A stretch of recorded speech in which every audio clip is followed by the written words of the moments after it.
we go say hi to Xiangling first.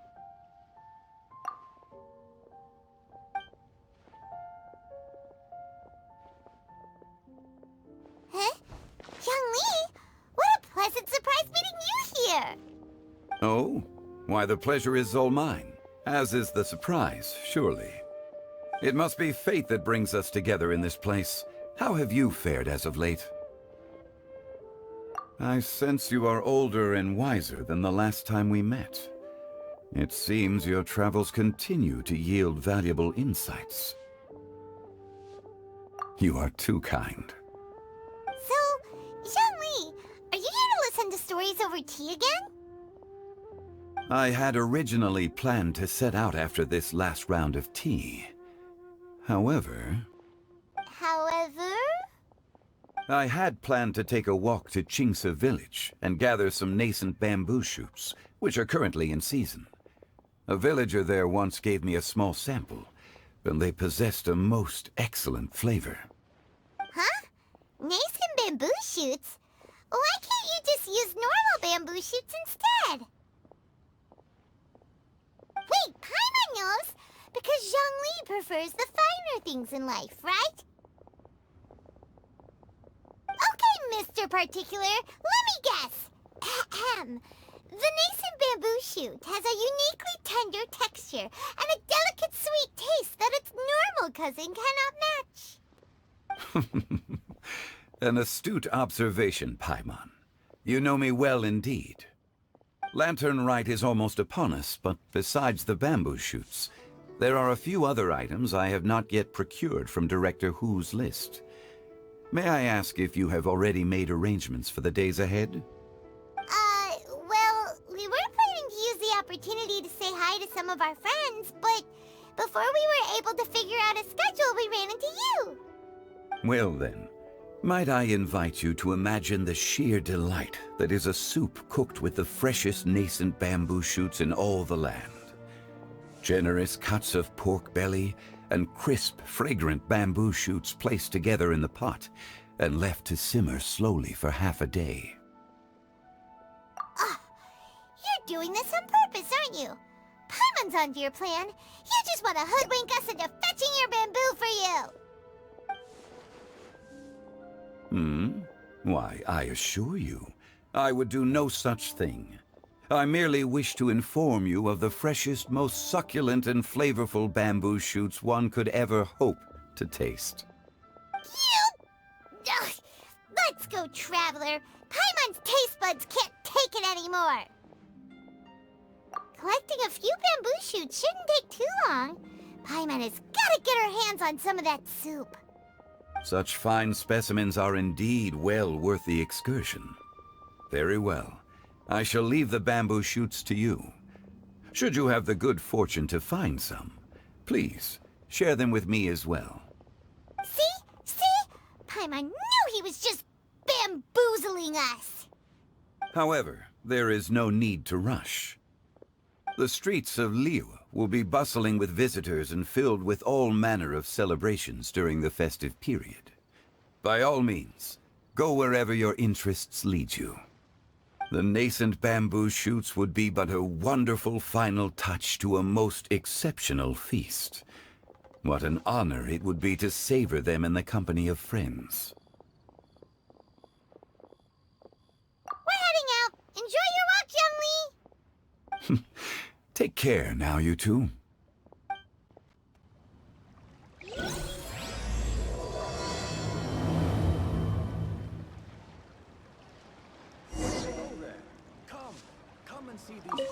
As for Director Hu's list, I shall attend to it after one last round of tea.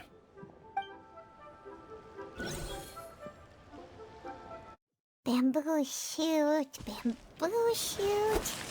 nascent bamboo shoot. Oh, this one's only just sprouted, and it looks super fresh. Paimon thinks this is the one.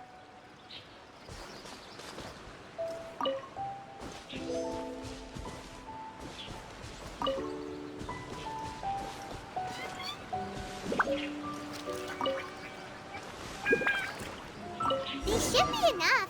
Let's head back. Help! Help! Did you hear that? Someone's calling for help.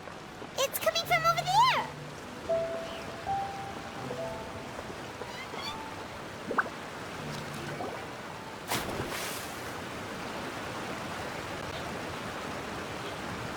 Are you okay? Did any water go down the wrong pipe?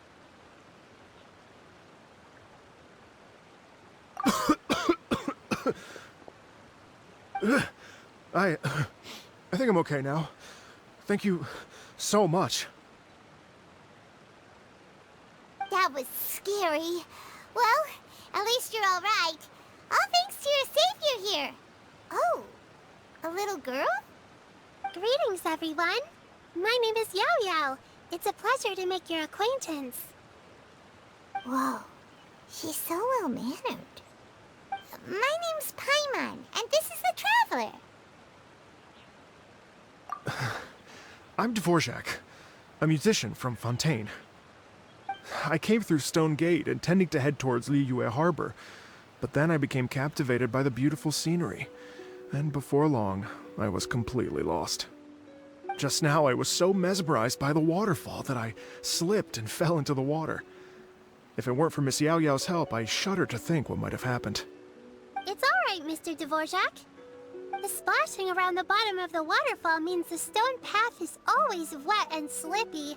You definitely have to be careful. Next time you're exploring an unfamiliar environment, try to focus on what's right in front of you. Don't let your mind wander. As long as you watch your step, accidents like this won't happen anymore. Yes, ma'am. I understand. I'll remember to be more careful next time.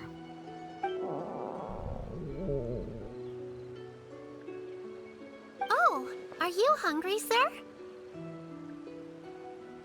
Oh, I'll be fine. Please, sir, it's quite all right. I was born and raised here in Liyue. It's only natural for me to extend my hospitality to any guests who are passing through. I expect you still have quite a long journey ahead of you. It's very important to keep your energy levels up. I still have some lotus flower crisps left in my backpack. Why don't we split them between the four of us? Aw, what a thoughtful kid! She even has some for Paimon! You're welcome. Mmm, so tasty. If only there were more. Having a healthy appetite is a good thing. It means Paimon's still growing. If I'd known I was going to run into you, I would have made a second batch. Hope you're taking notes, Traveler. This is how you treat your Paimon. What do you think, sir? Are Liyue's snacks to your taste? I wonder if they're not sweet enough. No, they're perfect. When I was traveling through Mondstadt, I had a chance to try one of their moon pies. It had a meat filling, unlike these crisps. But apart from that, it seems like they follow a similar cooking process. Both are delicious in their own way. As for Fontaine's cooking, though, it's been a long time since I've had a taste of home. Sounds like you spend a lot of time on the road, huh? I do. It's part of my job. I'm one of the main organizers of the Iridescence Tour. Iridescence Tour? The Iridescence Tour is one of the biggest music festivals in Fontaine. We're looking to expand, though. Our aim is to hold a festival in every nation. At least, all the main organizers share this goal. Unfortunately, it's a long story, so I'll spare you the details. But anyway, so the main reason I'm traveling all around Tavad is to promote our music festivals. But I have some personal reasons, too. Well, what are they? Just tell us already. Let me see. Well, to explain it in full, I'd have to start with a story from my ancestors. I don't want to take up too much of your time. Oh, I love listening to stories.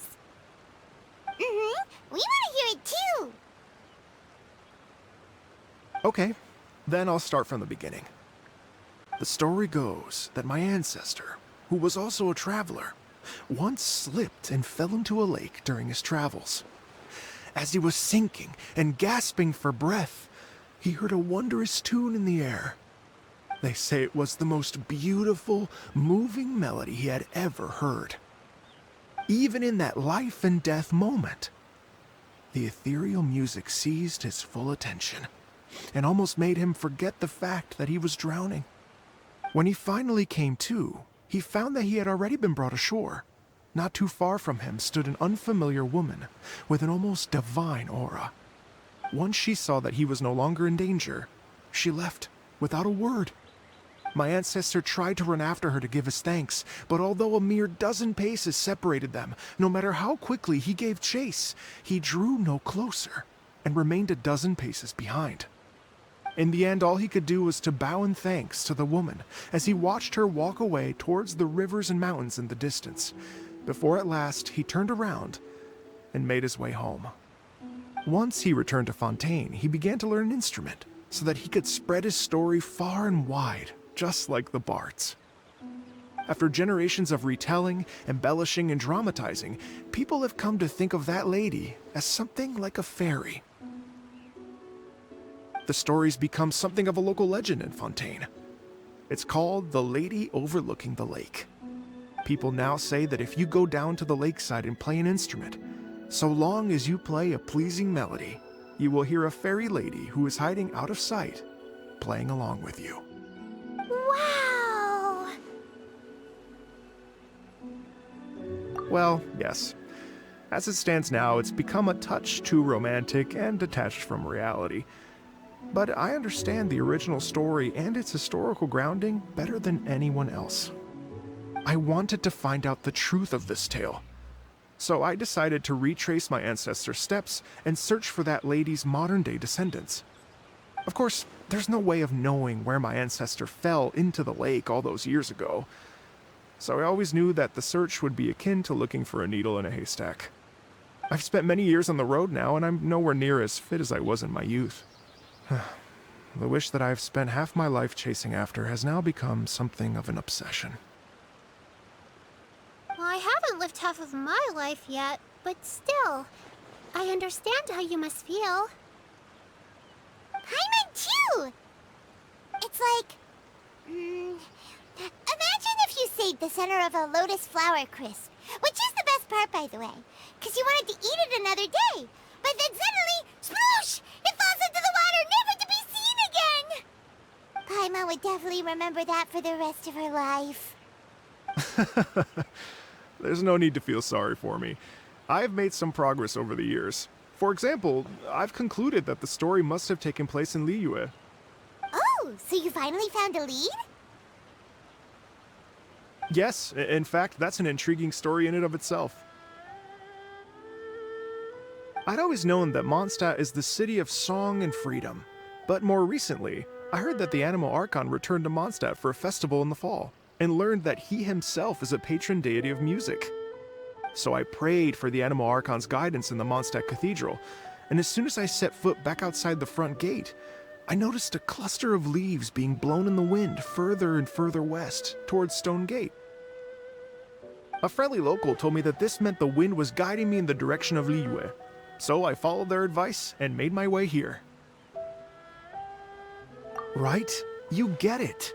I knew I'd find someone that agrees with me eventually. Are you sure? It sounds a bit too much like one of those fake legends told by those treasure hoarder guys to scam gullible grannies from Jingsa Village. Rex Lapis has returned to the world. Just give me some incense and a little more towards the travel fees, and I will pass your gift on to the Lord of Geo and ask him to keep you and your family safe and well. And so on and so on. Don't worry, Yao Yao. We have a lot of experience with deciphering omens and stuff. And anyway, you only got scammed if you handed over Mora, right? Actually, to express my gratitude, I did spend rather a lot of Mora on several bottles of fine wine, which I left at the statues of the Seven along the way. Oh, dear. Well, how about this, ladies and gentlemen? Why don't I bring you all to Yujing Terrace to see Miss Ganyu? I don't know very many people, so I can't help you out much. But Miss Ganyu and the Qixing know just about everything. If you've been scammed, they'll help you get your Mara back. And if the wind was telling the truth, and you want to keep looking for that lady's family, they'll be the best people to ask. But you've already helped me so much. Well, I was gonna take some new medicinal herbs and plants I picked to Miss Ganyu anyway, so it's no trouble at all. You know what? It's been a minute since we saw Ganyu too. It should be nice to pay her a visit before Lantern Rite. All right, well, my sincere thanks to you all. I will never forget your kindness. Okay, everyone. Please follow me. I'll be your guide. Remember to watch where you're going, okay? Uh-oh. Paimon's out of a job. Oh well. Paimon will just be a cheerleader instead.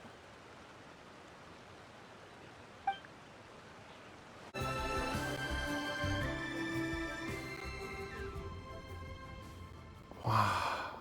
Liyue Harbor looks very different from when I came last. It's almost as if I'm listening to the same melody, but with a richer timbre and new variations added. Well, we are here during Lantern Rite after all. It only comes once a year, so they always have a big celebration. It's fair to say that this time of year is when Liyue Harbor looks the prettiest. Great. Let's go and check it out. I can't wait to get into the city and see it all up close for myself. The streets are breathtaking. Smiles and laughter everywhere I look. It's contagious. I can almost feel the music in the air. I have the urge to start waving my conductor's baton. I'm glad that you're enjoying the city.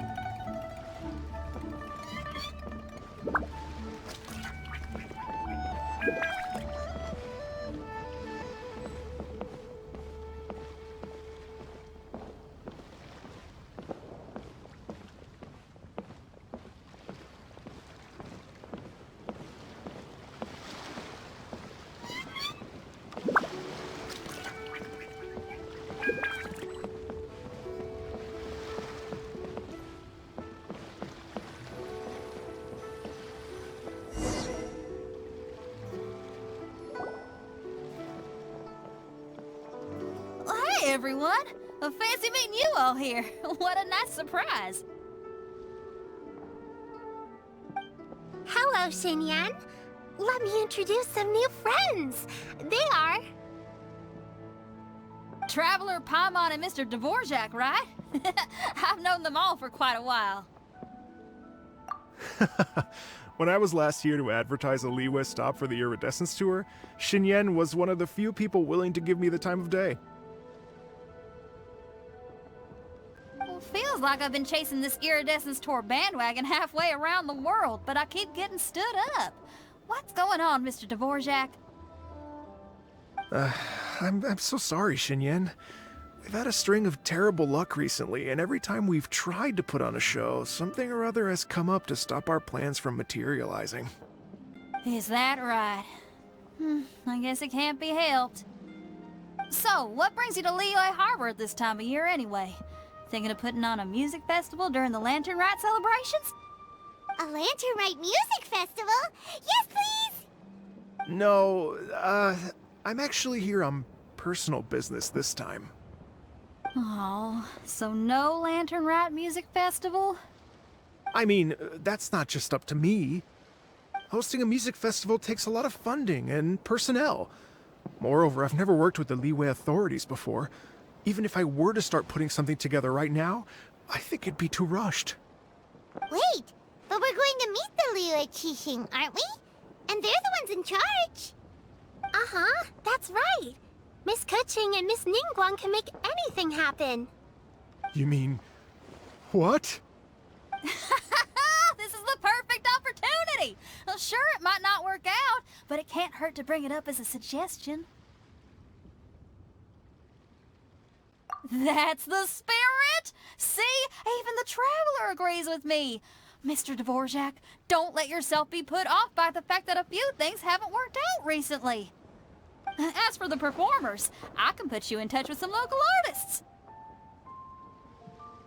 My friend Yunjin is a well-known opera singer in Liyue. With her support and a commissioned song from the Yunhan Opera Troupe, we should be able to get something going. But what about you, Xinyan? Are you just going to sit this one out? What do you take me for? If we actually manage to make the Iridescence Tour Lantern Rite Grand Concert a reality, you think I'd let anyone else perform the opening act? Wow! There's that rock and roll spirit! What do you say, Mr. Dvorak?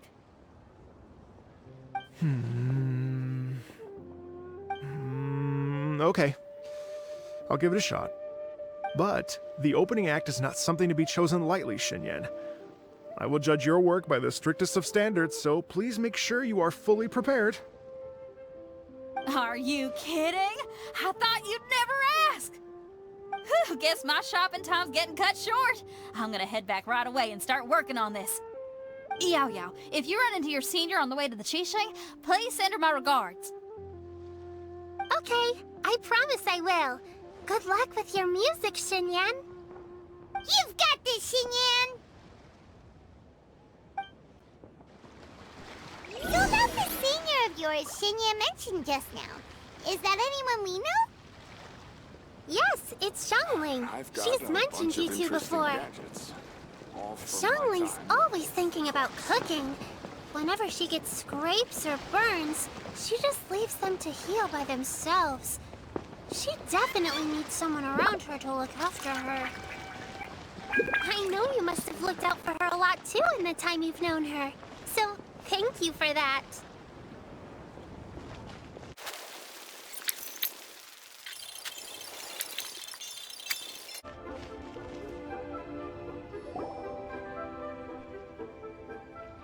Oh, it's Master! Is it okay if I go and say hi to her?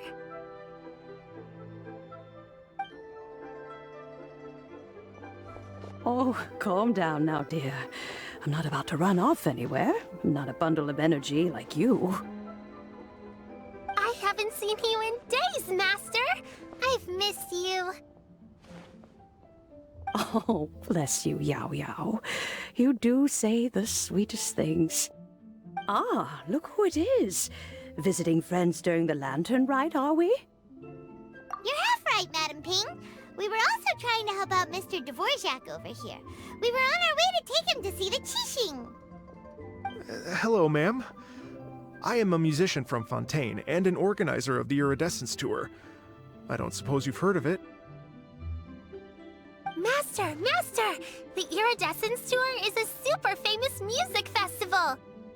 Oh, an old lady like me wouldn't know much about that sort of thing. A music festival, you say? It sounds terribly exciting. Oh, right! Madam Ping, how would you feel about that? You're an elder of Liyue, and you know all about Liyue's cultural traditions. Hearing your thoughts would definitely help us figure out how best to approach it.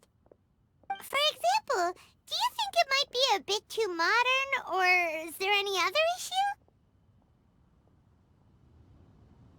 Why, not at all. Music pays homage to history and culture, and it can also be a bridge between different civilizations.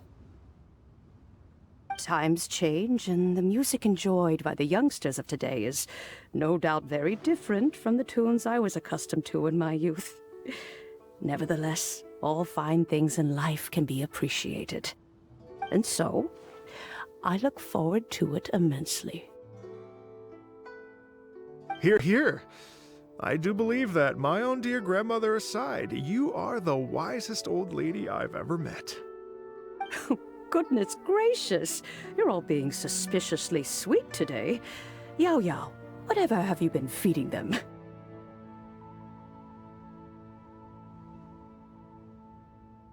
Master, you're in such a great mood today.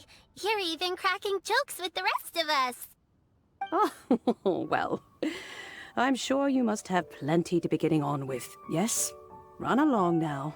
Don't let me hold you up. Thanks, Madam Ping. We'll see you again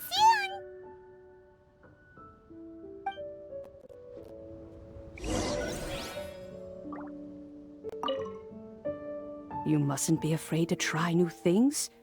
If you never try, you'll never know. With your contribution, I'm sure this year's Lantern Rite will be a most spectacular one.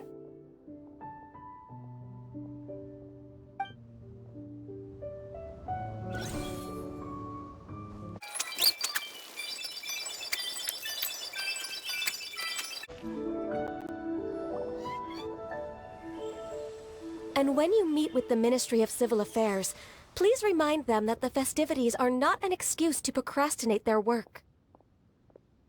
Understood, Miss Ganyu. I'll take my leave now.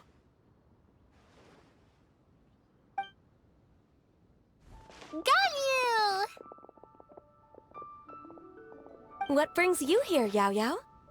I've brought all the medicine you asked me to pick for you. Oh, and here's a pack of sweet flower seeds as well. Also, these dried Qingshan leaves make a great pot of tea that's very good for you. I know you've had a lot to deal with at work recently, but you shouldn't push yourself too hard. If you're not careful, you'll end up falling asleep in the grass again. Well, this is weird.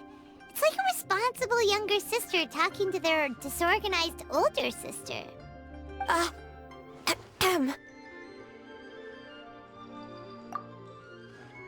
Thank you, but Paimon's criticism is quite valid. I do have a tendency to neglect matters outside of work, and that's something I should improve on. Oh, my apologies. I don't believe we've been introduced. Ah, Paimon will do the honors.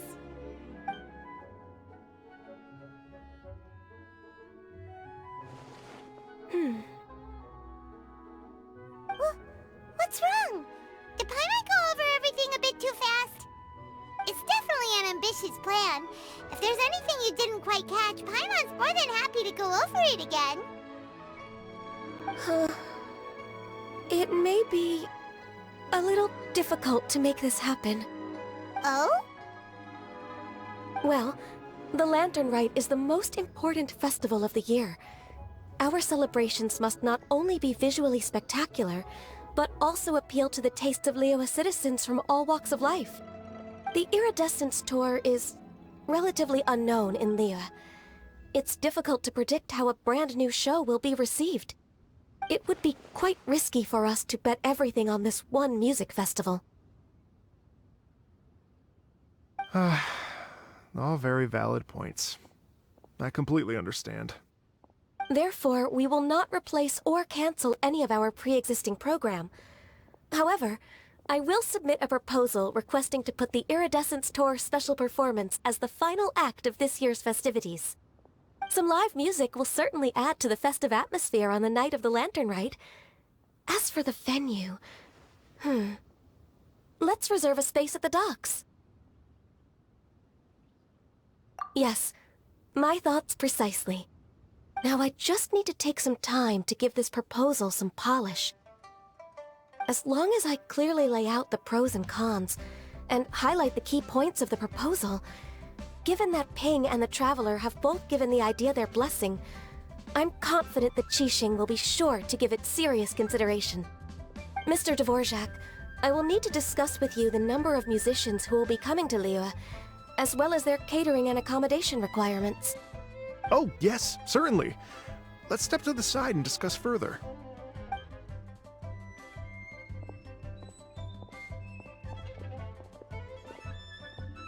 As soon as there's work to do, Ganyu's as diligent as ever. I couldn't agree more. Master once said that everyone has things that they are good at and things that they are less good at. So, with that in mind, Ganyu shouldn't feel compelled to become perfect at absolutely everything. I'm good at taking care of people, so that can be left to me. Wow. Hey, Yo-Yo, can you take care of Paimon too? Paimon's getting hungry again. I'm afraid my backpack's empty now, but if you let me know what you like, I can bring you some of your favorite dishes next time we meet. Apart from lotus flower crisps, what else do you like? Anything sweet, and anything that's made from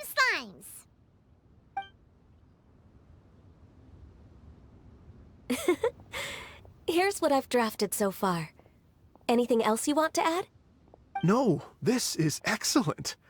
I'm racking my brains, but I don't think you've missed a single thing. Perfect. Then we'll leave it as is. I'll go make an official copy. Oh, perfect timing. We were just wrapping up our discussion here. Not at all. Every second counts for a complex proposal such as this. I will inform the Qixing of this development immediately. Please give me a moment to pass on the message. Yao Yao, thank you for bringing my herbs. I will make sure to take them. Remember to make tea from them first, Ganyu. You mustn't just chew them raw. I will. Okay, I should be getting back. If Yao Yao stays out for too long, Mom and Dad will be worried sick. Everyone, I'm sure that the music festival will go off without a hitch, so don't worry.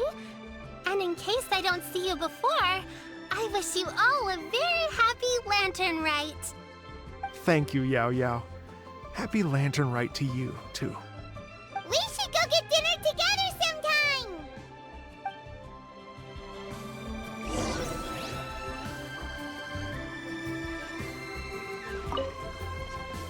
That lady I just talked to, Ganyu, she really thinks of everything. It got me wondering, could it be that all our failed attempts so far have been down to our failure to properly prepare for different contingencies?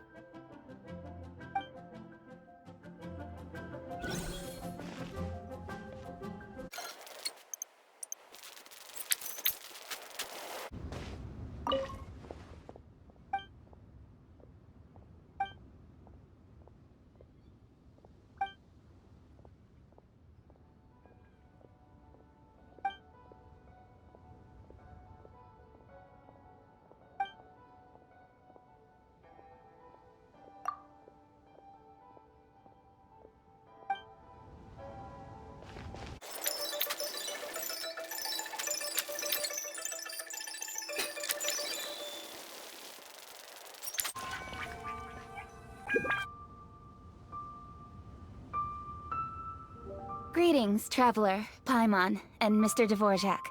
Call me Kuching. Ganyu has brought me up to speed on everything. I'll get straight to the point.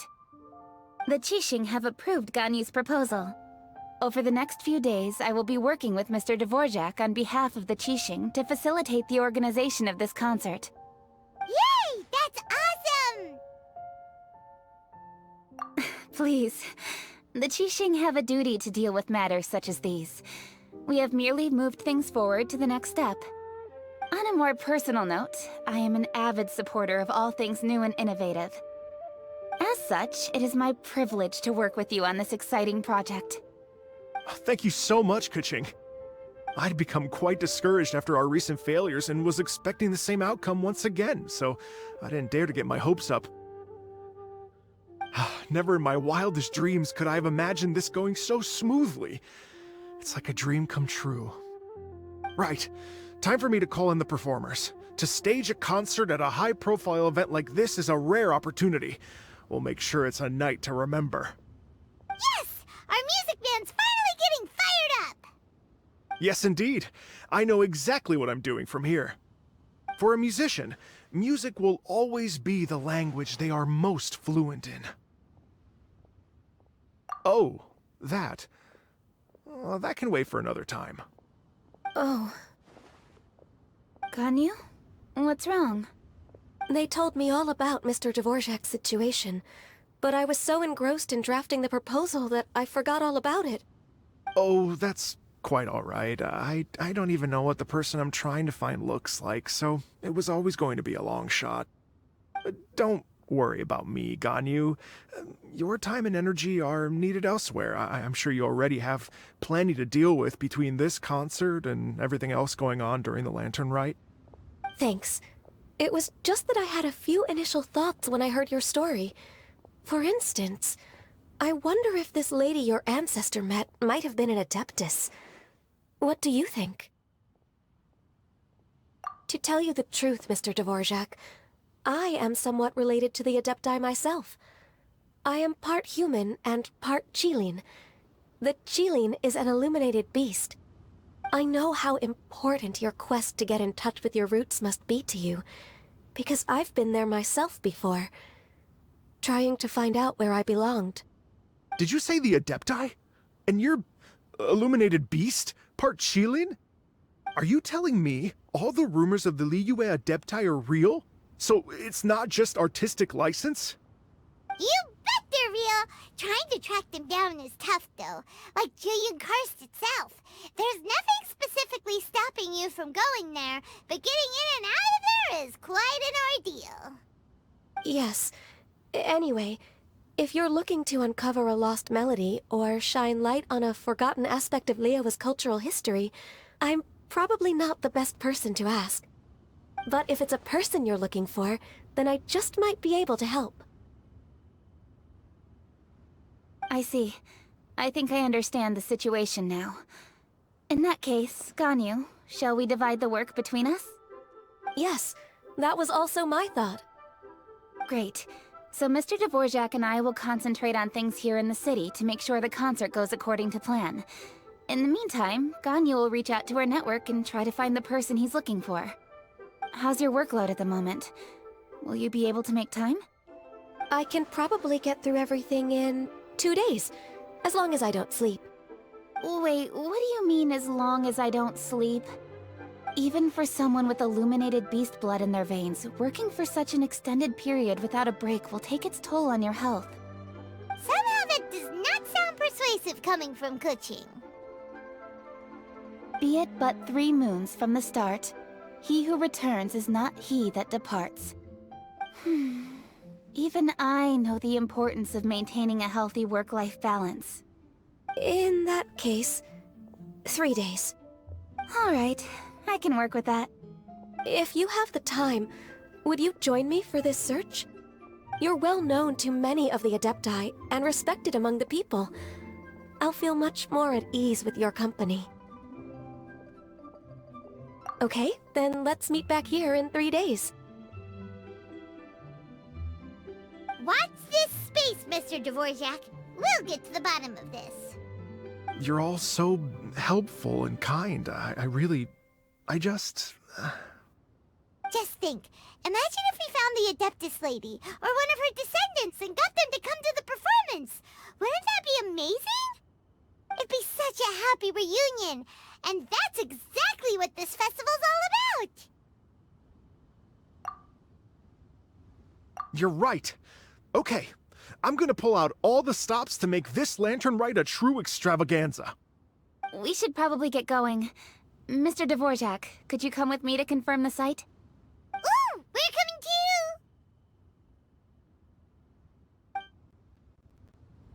too! I was wondering, what are your thoughts on music?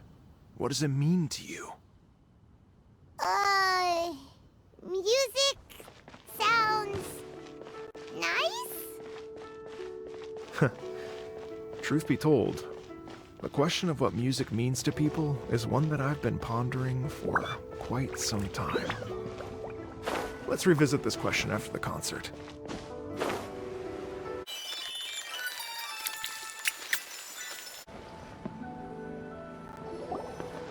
Lady Yuhang?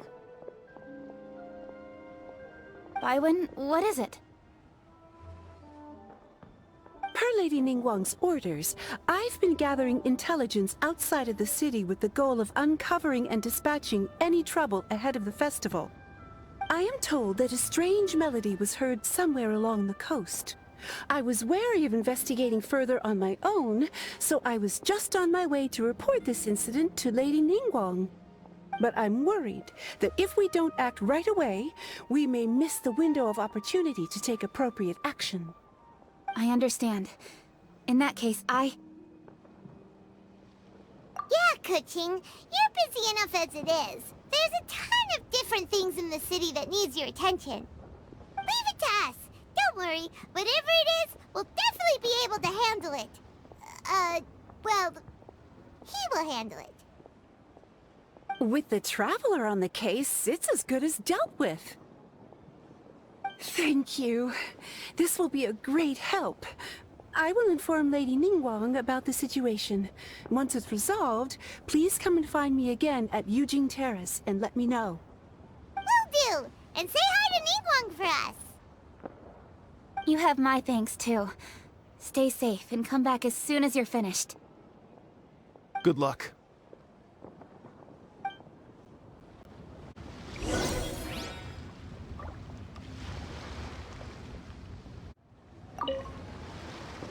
She said she'll reach out to the Yunhan Opera Troupe? Huh, I see. Then I'll arrange for a rehearsal venue and accommodation as soon as possible. Everything should be ready tonight. Many thanks, Keqing.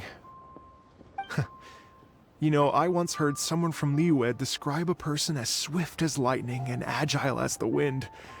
At the time, I thought it was a curious expression, and I had a hard time piecing together a mental image of such a person. But now, having seen Keqing in action, I honestly can't think of any other way to describe it. It's such a vivid and expressive phrase, a testament to the richness of Liyue's culture. You're too kind, Mr. Dvorak.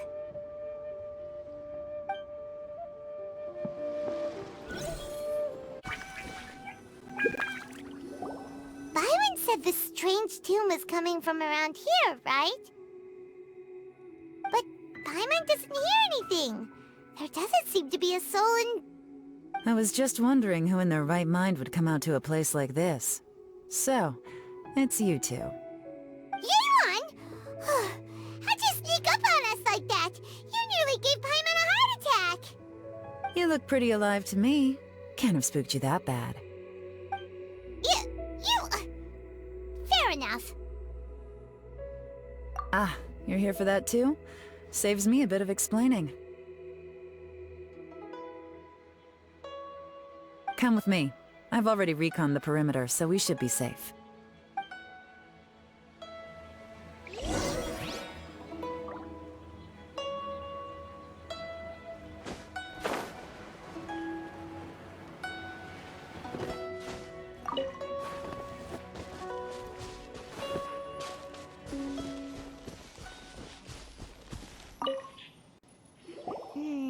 The stuff by the door is in pretty good condition, though. It can't have been too long ago that someone was last living here.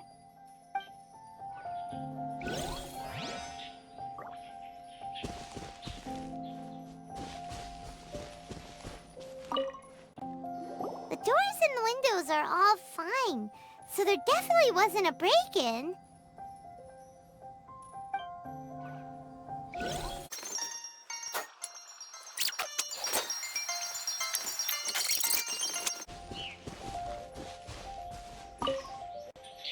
This place is completely empty. There's nothing valuable left here at all.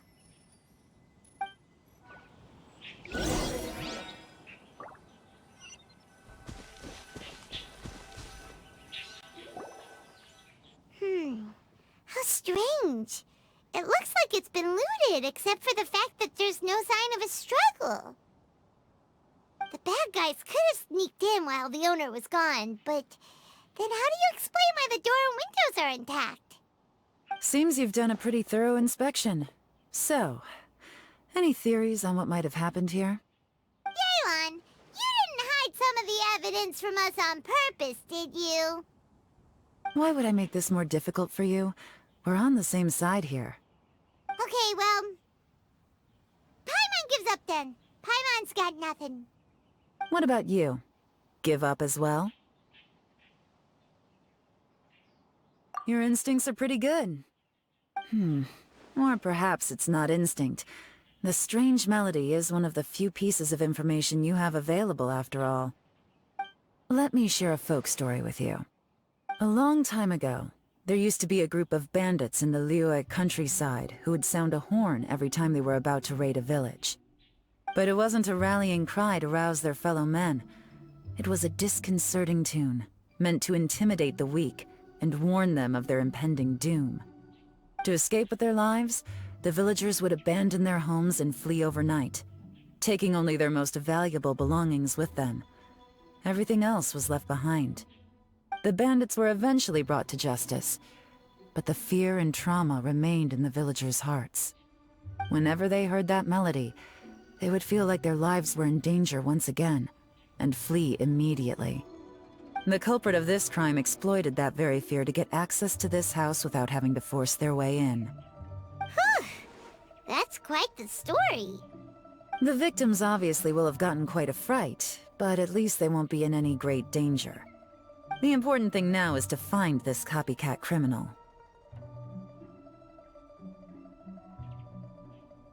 On any other day, that'd probably be a good idea. Unfortunately, it's not gonna work today. Take a look around and you'll see what I mean. This criminal is clearly well-versed both in using music to commit crimes and in making a clean getaway. Not only did they stay off the muddy road to avoid leaving footprints, it looks like they were also careful not to bring any gadgets with so much as a trace of elemental energy. Evidently, they were intent on keeping even the most experienced investigators off their trail. Unfortunately for them, I'm one of the best trackers in the business. They're not about to get away with their little scheme on my watch. So basically, if we want to find the culprit, we just need to follow Yelan.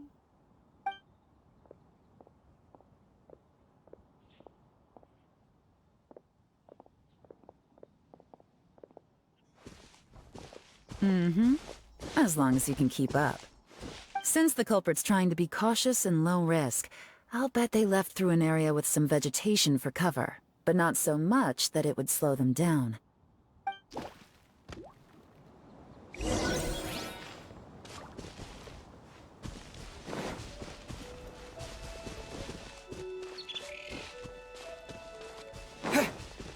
Here, look at this.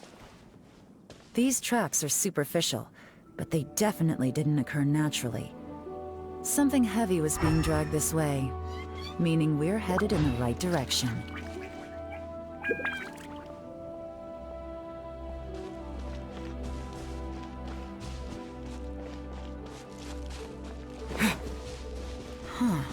Their pace has increased. Normally, people carrying a heavy load slow down as their journey goes on and they start to tire. Whatever's motivating them to speed up must be psychological. For instance, reaching the home stretch.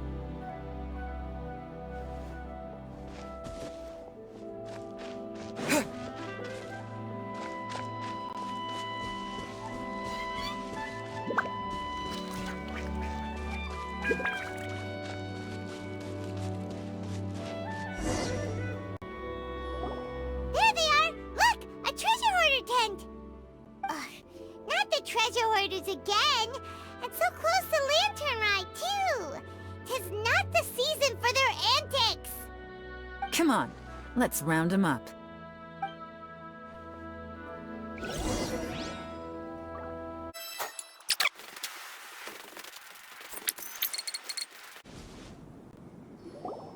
Hey!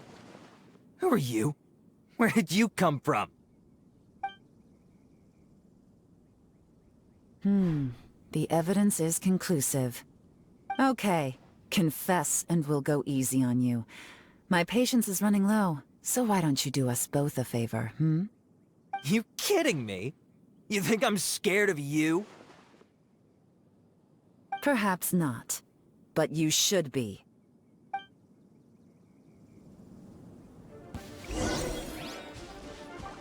Quietly now.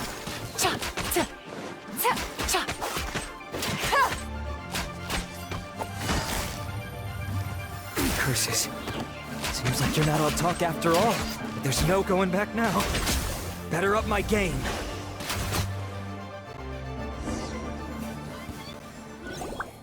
Mercy! Have mercy! Oh, it's a little late for that. I've come this far, I might as well finish the job. I surrender! I surrender, please! I'll do whatever you say. Please have mercy. Tell us everything. You have one chance, and I'm warning you. Don't make me ask twice. I won't, I swear.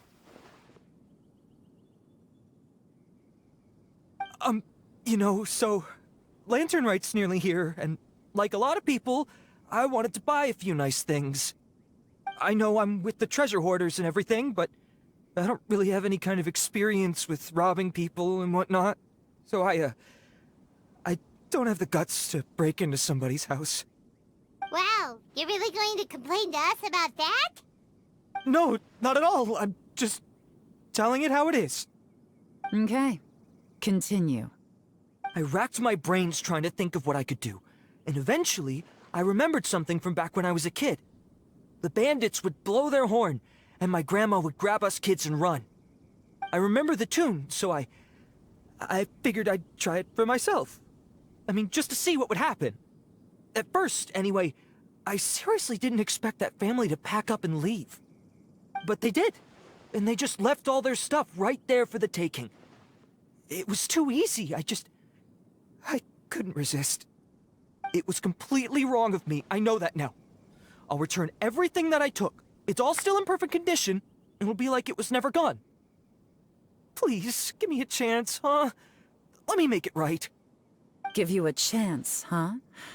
Sounds to me like you'd rather strike some kind of a deal than spend Lantern Rite behind bars. Yes? Yes? You know how to bargain, I'll give you that. It's just a pity that you didn't confess at the first opportunity. You'll have to take a walk with me.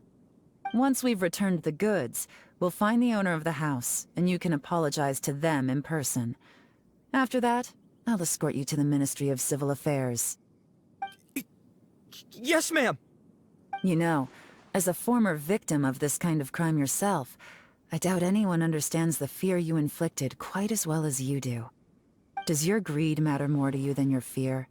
More to the point, if you can play a tune from memory, don't you think you should be capable of making an honest living? You mean... That's enough hints for you. You'll have plenty of time to reflect on all of this yourself. There's not much left to wrap up, so I'll take it from here. Guess this is where I'll say goodbye.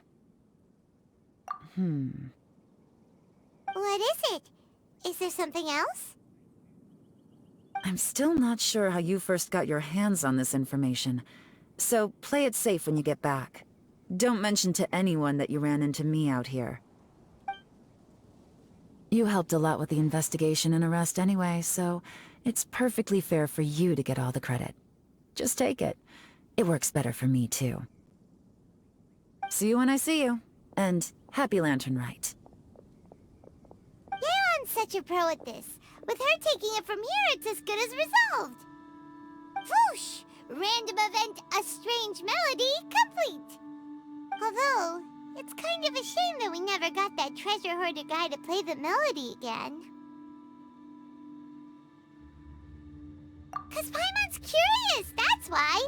It's like when you have a tune stuck in your head, but you don't even know what it is. It's driving Paimon crazy. When we were chatting with Mr. Dvorak, music seemed like such a positive thing. And most music is, right? It can help us relax, feel all warm and fuzzy, recall happy memories, or even just think happy thoughts. Paimon never imagined that music could be used to commit crimes. Oh, really? Huh. Makes sense. Paimon's musical understanding improves again! Well, anyway, now that everything's resolved, let's get back to Liyue Harbor. Byron's still waiting for us with our random event rewards. Byron, we're back! Everything's all sorted. That's great news. Oh, please wait here a moment if you would be so kind. Lady Ningguang instructed me to advise her upon your return.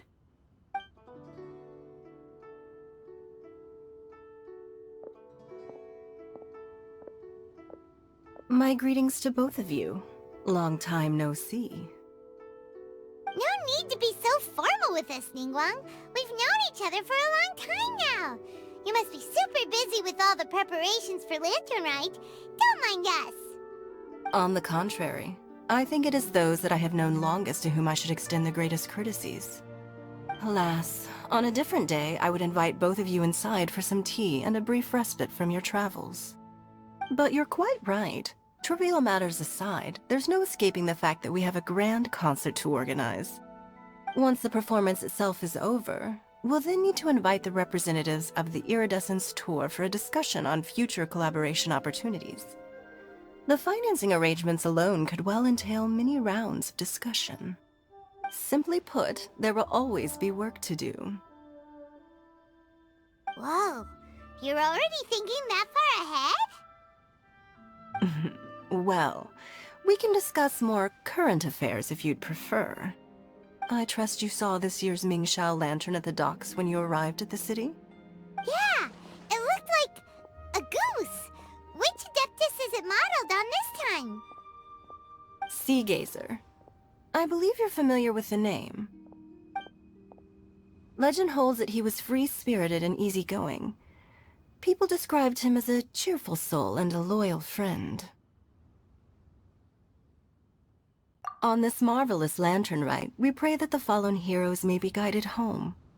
If the sound of music can flow like the rivers and streams into every corner of the land, perhaps the souls of those who have gone before us will hear the song of a new era. I wondered whether the melodies will be to their liking. Oh, they're gonna love them. Paimon's sure of it. At least, if the guy you mentioned is anything to go by, the Adepti and heroes of the past sound like a positive and free-spirited, cheerful bunch. They're sure to be open to new music. Well, let's hope so. I heard that you'll be going on a search with Ganyu to find the descendants of a fairy lady from a Fontaine legend. I'm sure this quest to uncover the truth behind an ancient story will turn into a most charming tale. Do share it with me, won't you? I couldn't bear to miss out.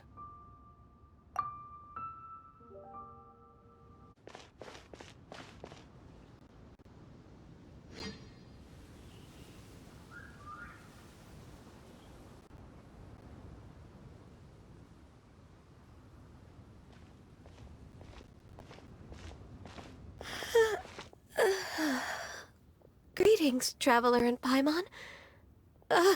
What time is it? Are you okay, Ganyu? You were nodding off there. Didn't you sleep well last night? I'm fine. Don't worry about me. Let's discuss the matter at hand. Since last time, I've been thinking a lot about the story Paimon told me. In essence, someone rescued a drowning man and performed some music. If that were all there was to it, it could have been many people, human or Adeptus. But the tune was allegedly so wonderful that the drowning man forgot about everything else, even his own impending death, and only came to his senses after being brought to shore. Perhaps there was an adeptal power at work in that music that he, as a mortal, could not perceive. Or perhaps he sensed a power surrounding him but lacked the words to describe it, not knowing where it came from. Either way, if this part of the story is true, then the rescuer has to have been an Adeptus. You really think so? But this story is all the way from Fontaine. Isn't this a bit of a long shot? Also, Paimon's really curious about how people from Fontaine think this fairy lady looked. Then she looked just like Ganyu. Guess that does technically make sense. Actually, Ganyu, if you had to save a drowning person, how would you go about it? Huh? Me? Well, I'd get them to the shore, and then I'd probably hide behind a tree and watch them for a while. Once I was sure that they were going to be okay, I'd slip away without a sound. Got it. So basically, Ganyu's the type of person who doesn't like taking credit for her good deeds. No, it's not like that. I'm just not very good at explaining things. And I also find it really awkward accepting other people's gratitude. Well, what if this Adeptus in the story had a similar attitude? That would explain why she just left without saying a word. She was probably thinking something like, One was merely passing by and saw fit to address this egregious disruption to one's graceful zithering at once. You may keep your thanks to yourself. That was actually a very good impression of Cloud Retainer, Paimon. As far as I'm aware, Cloud Retainer isn't the most musically gifted. Still, we can't completely rule her out just yet. If we set off now, we could head to Mount Outsung and ask her about it. You'll be able to confirm either way if it's her, and I can... I've been in Liyue Harbor for so long now that I'm just not as familiar with the Adepti anymore. If there's anything we want to know about them, she's the best person to ask. Sounds great! And we're pretty close with Cloud Retainer by now, so we probably don't even need to bring her food this time, right? I've prepared a gift for her to mark the festival, just in case. However... Cloud Retainer spends most of her days studying mechanisms in her abode. She's on her own so much of the time that the moment she has someone to chat with, she just... Never mind. I promised I'd help Mr. Dvorak, and now that I've made the contract, I can't be having second thoughts. Traveler, Paimon, let's set off for Cloud Retainer's abode. Seems like this is a tough decision for Ganyu, but she's made up her mind now. Paimon gets why she'd be so anxious. Okay, how about this? If Cloud Retainer tries to start telling stories about her again this year, we should pipe up and change the topic. Wait, did she leave already? Hey, Ganyu, wait up!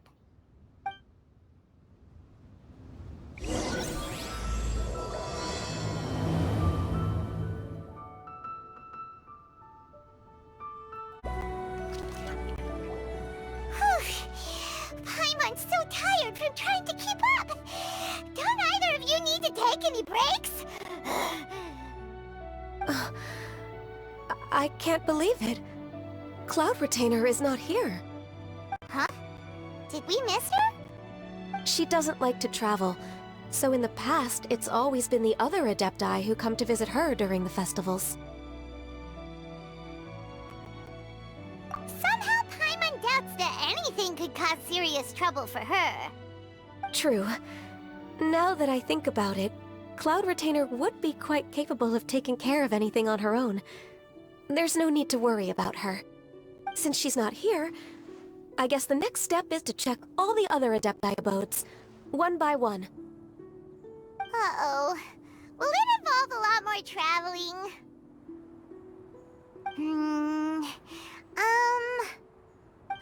Got it! Paimon has a great idea! Please go on, Paimon. Our goal here is to find the Adeptus that helped Dvorak's ancestor, right? We can't hear any music right now, but if she's really as nice as the story suggests, she'd definitely come to help anyone who was drowning, right? Yes, I think that's fair to say. So, all we have to do is get the Traveler to pretend to fall into the water, and the Adeptus will come to the rescue! You know perfectly well that Paimon can't swim! Paimon would sink like a rock!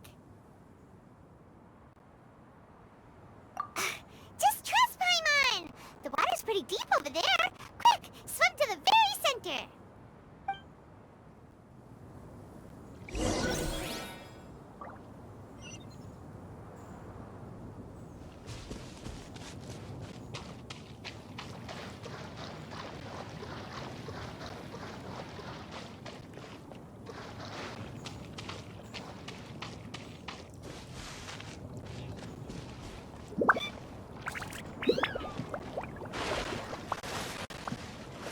Help! Help! Someone's drowning! If only there was a kind-hearted Adeptus here to save us! Oh no! Whatever will a Paimon do?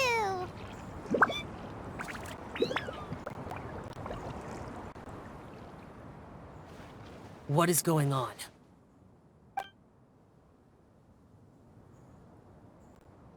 How do you feel right now? Shenhe, and the Conqueror of Demons. Why don't you say something? Please don't make Paimon explain it. Okay, fine. Paimon will explain. We're looking for an Adeptus who's good at being a lifeguard and playing music. But if the Adepti aren't gonna stay home, then how are we supposed to find them? It wasn't me. Yeah, so this Adeptus is most likely a woman. And I am not an Adeptus, as you both already know, Traveler and Paimon. Okay, so this is Paimon's fault. No way Paimon would have suggested this idea if she'd known how awkward this was gonna be. Glad you're okay. As far as I know, the one you seek is no Yaksha. And one last thing. Your actions here caused others a great deal of worry. Do not repeat them again in the future. As ever, the Conqueror of Demons comes and goes, just like the wind. Right. I didn't dare to say a word just now. How's your training going, Shenhe? Have you made any plans for Lantern Rite? We could spend it together in Liyue Harbor if you'd like. I had planned to spend the festival with Master this year. However... Oh, speaking of Cloud Retainer, when did you see her last? Earlier this morning. She set off for Mount Hulao at dawn. I noticed she was using an Adeptus art of some kind to protect a mechanism that looked like a boiler. Maybe it was a gift for Mountain Shaper. I did not inquire. So we just missed her. Please excuse me for a moment. I think I'll leave the gift in her abode. Sure. Thank you. It sounds like Ganyu and Shenhe have gotten a lot closer recently. Yes. During the summer and winter, I continued to train with Master. In the other months of the year, I have been learning to adapt to human life in Liyue Harbor. Ganyu arranged accommodations for me in the city, and also recommended several work positions for me. But when I try to blend in by referring to her as Miss Ganyu or Lady Ganyu, like the others, she says I mustn't address her like that. Sometimes I'm supposed to copy other people, sometimes I'm not. It's a little difficult to keep track of everything. Oh, is that what it is? Noted. So, you came looking for Master today because you wanted to ask her about the Mystery Adeptus. Is that right? Yep. Oh, speaking of that, have you ever heard any music while out training in the mountains? Music? What is that? It's... a kind of a happy or relaxing sound. Or, a nerve-wracking sound. Or even a terrifying one. Okay, I'm done. I also left her a note so that she knows where to find us. We won't miss her again. Yay! That's really helpful, thanks!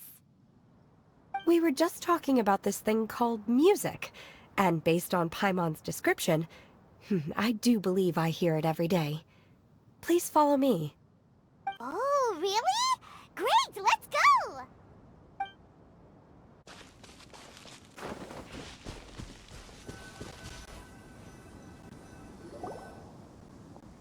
This is the place. I enjoy training here to the sound of music.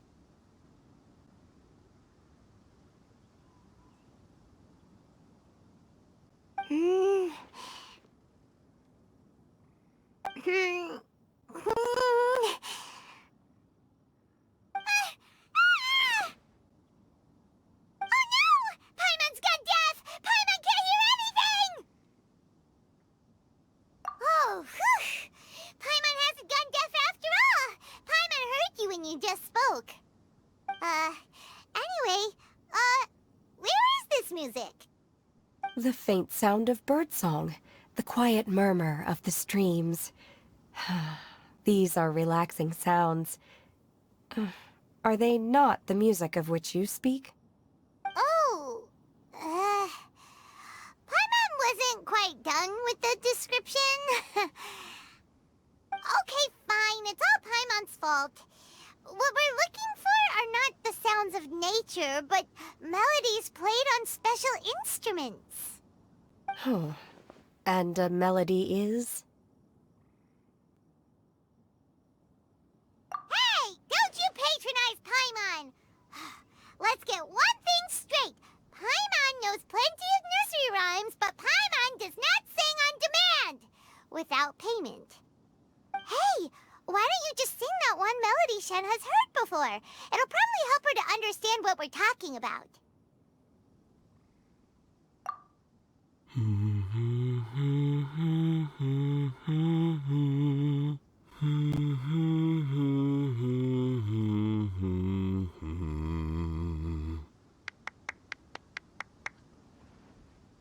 Oh, was that from the opera that Yunjin sang?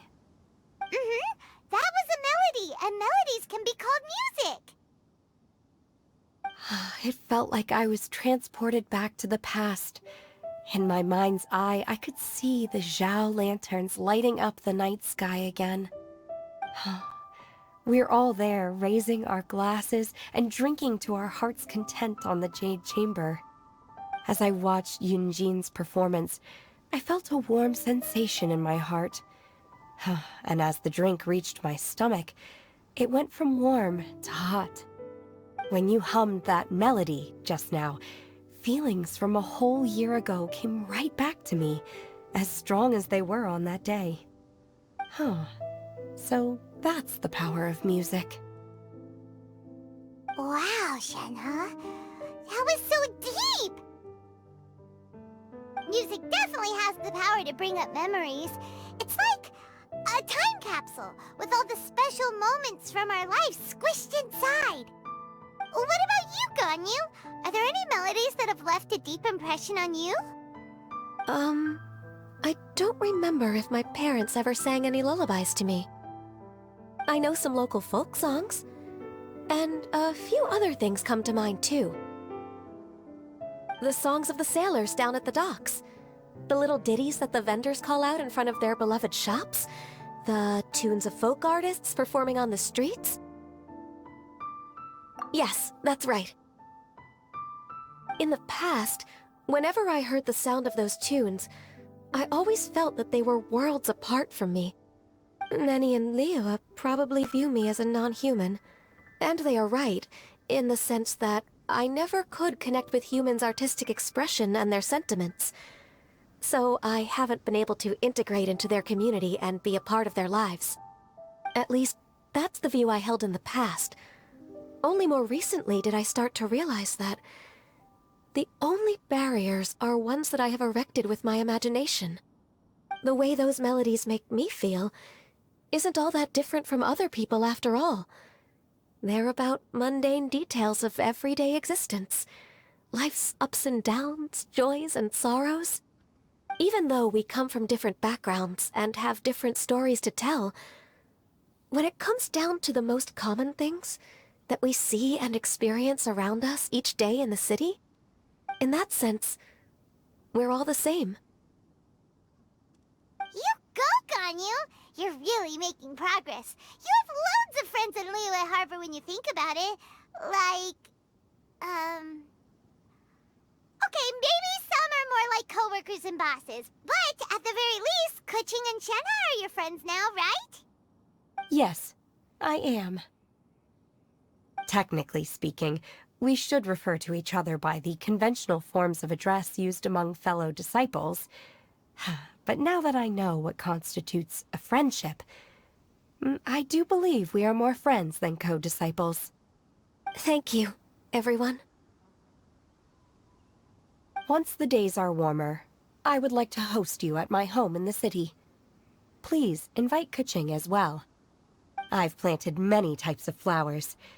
I'm sure some of them will be to your taste. You are too kind. I couldn't possibly.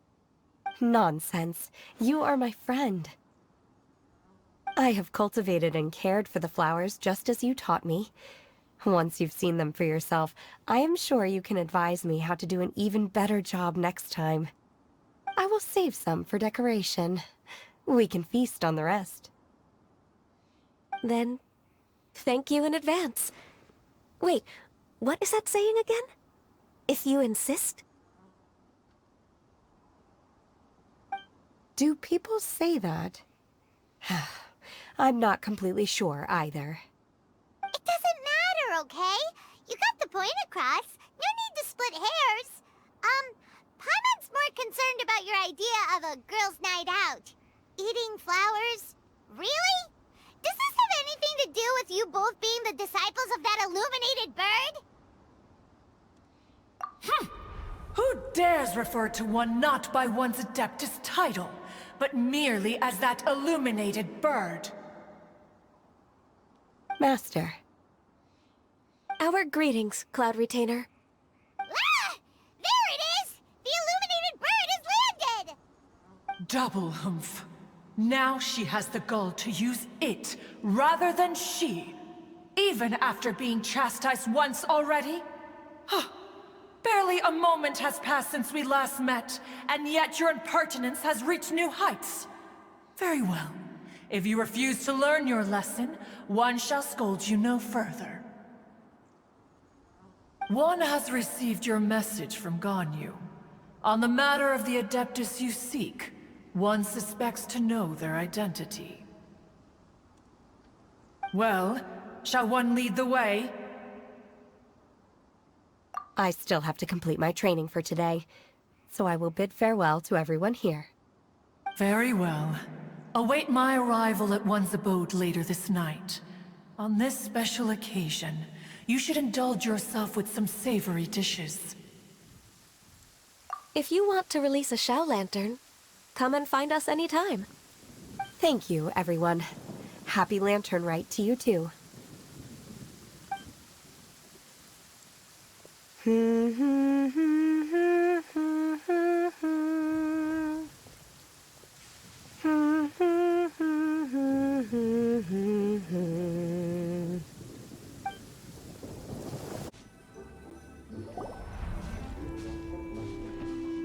this Quaily Plains? Cloud Retainer, why did you bring us here?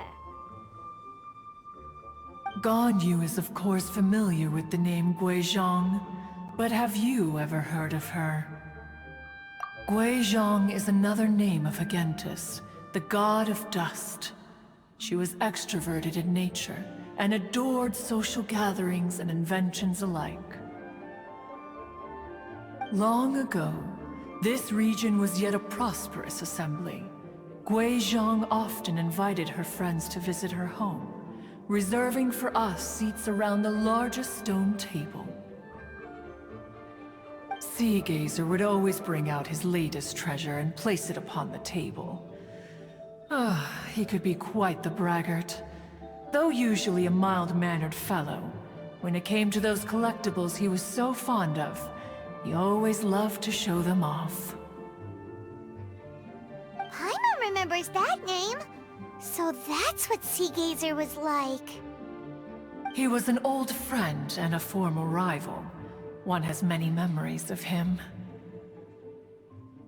Once he had brought out the treasure, it would predictably become the center of attention. Neither Guizhong nor one was content to let him just steal the spotlight. So we would then also present our proudest mechanical creations. As Adepti, we were each gifted in our own ways, and naturally proud of our accomplishments in our respective fields of expertise. As a result, one often quarreled with Sea Gazer. His treasures were not even of his own making. He just used his exploration skills to dig them out of the ground. How, pray tell, could he compare to me, when every single one of one's accomplishments were crafted by one's own hand? Cloud Retainer, you are getting competitive again. One digresses. Regardless, every time an argument occurred, Guizhong would come over to watch us during our mutual lambastics. On some occasions, she would join in, and on others, she'd take one of us by the limb and start uttering the most ridiculous nonsense. What kind of nonsense? No kind of nonsense were we spared. Sometimes she would brazenly opine, why argue between yourselves when neither of you could ever hope to beat me? Other times, she would make unsolicited suggestions, such as, once you two are done arguing, let's go to the foot of the mountain and grill some meat. She always sought to make everyone happy, and one must say, she had quite the gift for it.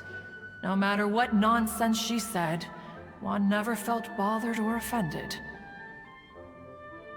It also helped that she never referred to one as that illuminated bird or lady bird. Come on, get over yourself! Anyway, just as our impassioned arguments would reach the apex of acrimony, Marchosius would bring his delectable dishes to the table.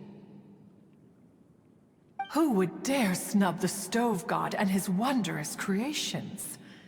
At the sight of him, we would all immediately drop the argument and prepare the table for a night of feasting and drinking. Back then, one was always bothered by how the cups Rex Lapis brought were always too square for one's taste. Can you see yourselves ever enjoying a drink from a square cup? Precisely. So, as you can see, even one as great as Rex Lapis was not immune to making the occasional blunder. Even one could never find fault with Marchosius's cooking. As we ate, Guizhong would continue to find topics for conversation, filling the table with humor and laughter. Each of those old fossils had their character flaws and points of obstinacy. So why was it that whenever we dined together, we always had a marvelous time? We would drink together from a spot high in the mountains, until the moon set and the sun rose, and only then would the banquet finally come to an end. Streetwood Rambler would often remain to admire the flowers with Guizhong before returning to her own abode. The glaze lilies were far more abundant back then. Entire fields of them would appear to the eye as a veritable sea of flowers. Streetward Rambler? That would be Ping. You probably know her as Madam Ping. Oh, okay. Wait, this is a lovely story and everything, but didn't we come here to find that Adeptus from Mr. Dvorak's story? Or are you saying that it was Guizhong? Didn't she, already, Alas, long has one avoided this place for precisely that reason. The sights here are a reminder of a time long gone, and evoke much sorrow. One should have guessed that you would disrupt one's poignant moment of mourning with your incessant questioning. No matter, one will share the whole story with you now.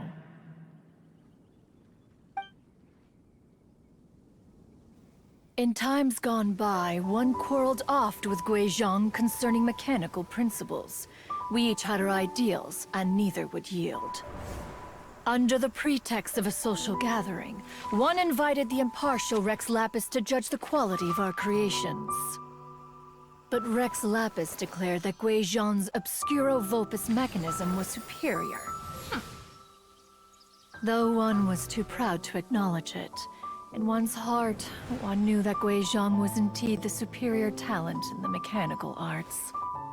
As for the story between Guizhong and Streetward Rambler, that begins with a certain bell.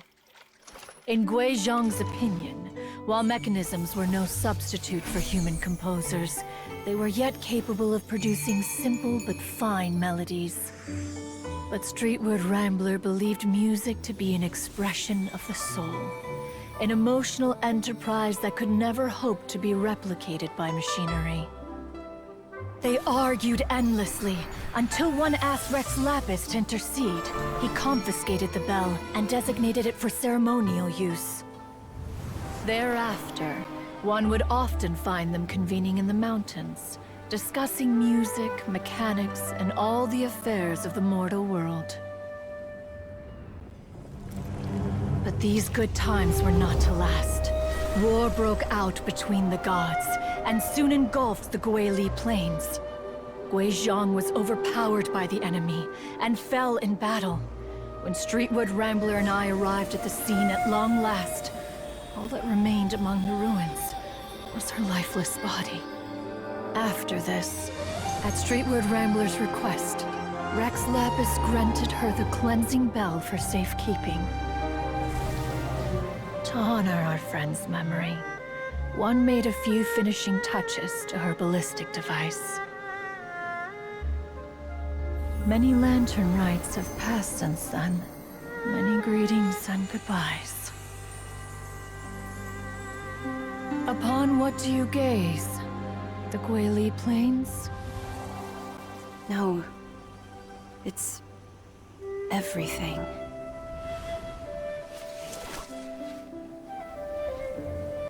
We think of human life as like a lantern that's lit one minute and extinguished the next. But are we Adepti so different? Perhaps as dust settles after a storm, we too must one day return to the world below. One has always been austere and private by nature, and has never relished socializing. One's dealings with Guizhong were born out of discussions on the discipline of mechanics. What? You have loads of friends, and you seem pretty chatty. Just because one is not ignorant of social graces does not mean one is fond of them. One is perfectly capable of partaking in conversation despite being introverted. But in the end, one is nothing like Streetwood Rambler. She is dauntless but thoughtful, not to mention eloquent and wise. Moreover, her friendship with Guizhong was far greater than one's own. Back when they were rivals, they would often compete against one another in the realm of musical composition. That cleansing bell was one of Guizhong's proudest works, having the ability to both compose and perform. Wait, that's weird. Didn't Madame Ping say she pestered an old friend for that bell? And she also said something about being a vain beauty when she was young or something. Streetwood Rambler, a vain beauty. My foot. That bell has a sad history. Clearly, she refrained from sharing with you the truth of its origins, since the right time had not yet come. As for her old friend, who else could it be? As soon as Streetwood Rambler heard that a certain Zhang Li wished to borrow the bell, she realized that the man was none other than Rex Lapis, and that he had made an enormous decision. After all, we all have known each other for several millennia. Some things between us are implicitly understood. Whoa! So they were talking in secret code? Oh, Paimon did not see that one coming. Enough of your intrusions. Where was one up to? Ah, yes. One remembers now. The cleansing bell is powered by a mechanical art, and can be used to great effect as an accompanying instrument. After the passing of its creator, it was used on numerous occasions during rites of parting. But Streetwood Rambler did not acquire it from Rex Lapis for the purpose of producing further funerary tunes. No. Each time she rang it, it was to play the tune that Guizhong composed on it. The two once clashed over their beliefs about the meaning of music. Who would have thought that with Guizhong's passing and Streetward Rambler's mourning, two tunes composed in discord would eventually become one harmonious composition?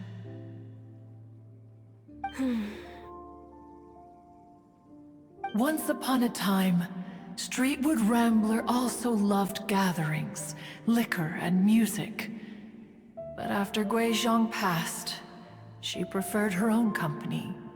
She could often be found sitting alone at a mountain summit, contemplating and reminiscing with her zither. The music would go from mournful to soothing to impassioned. Many years passed before she finally composed a melody to her satisfaction. In celebration, she played the tune to the clouds. Regrettably, one has only ever heard her play that tune once. Which brings one back to the matter you've been investigating. Perhaps it was during that performance that the ancestor of your Fontaine friend fell into the water and was saved by Streetwood Rambler. But if she was so happy with the melody, why would she only play it once? One was also greatly perplexed by this. After suppressing one's curiosity for a long while, one finally approached her and asked why she would retire the tune after having spent so long on it. In response, she said, "Though the strings that played that melody survive, the one who inspired it is gone. Tell me, Cloud Retainer, when the one attuned to my soul is no longer here, who else could hope to understand this tune?" Aw, poor Madam Ping. I just remember being taken care of by you when I was young. Once the Archon War came to an end, I stayed behind in Liyue Harbor to honor my contract. Although I met Guizhong a few times, I never knew anything of this particular story. Guizhong was quite the visionary, but tragically passed before her time. Her manuscripts still lie unfinished in the realm of clouds. Blank pages give one cause for contemplation on what might have been. Had you not decided to search for that mystery Adeptus, perhaps these stories, too, would have been lost to the sands of time. As of now, you know the truth. That the Adeptus who rescued the drowning man was none other than Streetwood Rambler. Do you intend to discuss this with her?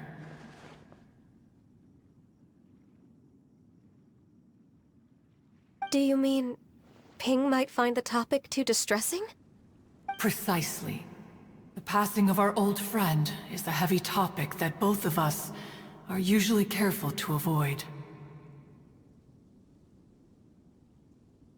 If I may be so bold, Cloud Retainer, could it be that this is just your own personal opinion? Oh? How so? I've been in Liyue Harbor for quite a long time now, and I've witnessed many farewells along the way, so I too am well acquainted with the pain of the passing of a loved one. But this doesn't bring the city or its people to a standstill. They have to keep moving forward. Someone as perceptive and wise as Ping will surely have come to understand and embrace this. Though these immortal mountains have lost an Adeptus, the harbor of mortals has gained a wise elder. No loss can ever be undone, but there is always much that can still be gained. Ping has helped countless people, and will guide many others in the years to come. And all to whom she extends a helping hand become her friends. People she can admire flowers and discuss music with. Though it is heartbreaking to lose a kindred spirit, life goes on, because there are new friends waiting for you further down the road. We even asked Madame Ping what she thought about adding a music festival to this year's Lantern Rite. When we get back, why don't we just ask her if she'd like to perform? Maybe we can even get her up on stage. You youngsters and your imaginations. Why don't you come with us? It's been a long time since you last spoke with Ping, and Liyue Harbor is always decorated so beautifully during the festival period. Is not every Lantern Rite the same in this regard? Were there ever anything new to discuss? One in Ping could meet any day of the year. I disagree. Each new day and each new year is different from those that have come before. How long will you simply let them pass you by?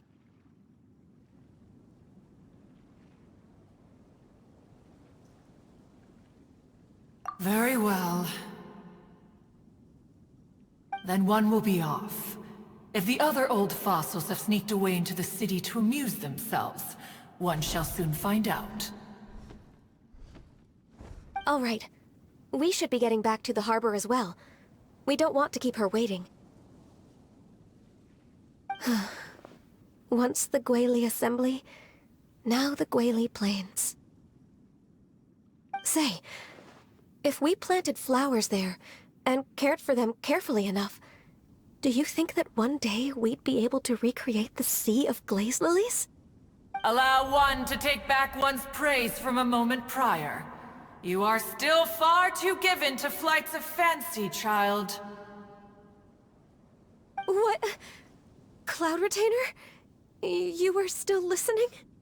One observed that you were making no effort to leave, and returned to chasten and hasten you. This time, one is departing in earnest.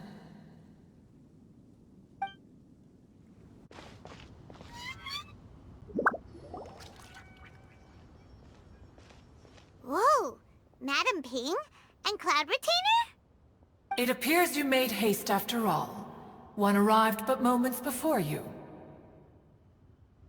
Oh, bless my soul. To what do I owe the honor? How nice of you all to come and visit me. Miss Illuminated Bird, haven't you said anything yet? Said what, precisely? And why should one be tasked with saying it? 'Cause you're the one who's known Madame Ping the longest. Street word.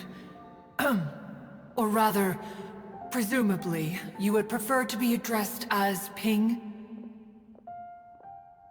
Oh, Cloud Retainer, you are uncommonly polite today.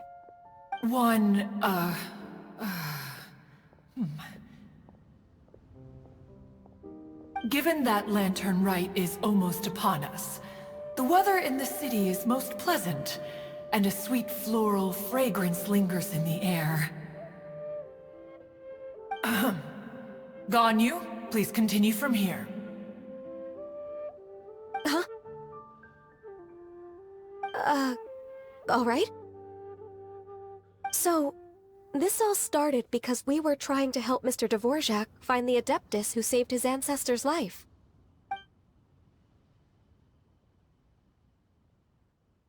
Cloud Retainer informed us that the one who played that melody and rescued the drowning man was none other than yourself. Let me think. Yes, I do believe I recall that encounter. What a long time ago that was. I'm surprised that you still remember it. Even more astonishing, perhaps, is the fact that this story has survived this long at all, when mortal lives are so very brief. It appears that she has proven herself right once again. Who's she? We like to call her Guizhong. From the look in Cloud Retainer's eyes, I sense that she has already told you all about her. Albeit reluctantly, one might add. There is no harm done. After all, Lantern Rite's very purpose is to commemorate the heroes who gave their lives for Liyue. Although Guizhong did not live to see the splendid sights of today, she was as much a hero as any other. So how has she proven herself right again exactly? Once upon a time, she said to me that humans were a weak form of life that she wished to protect with her wisdom.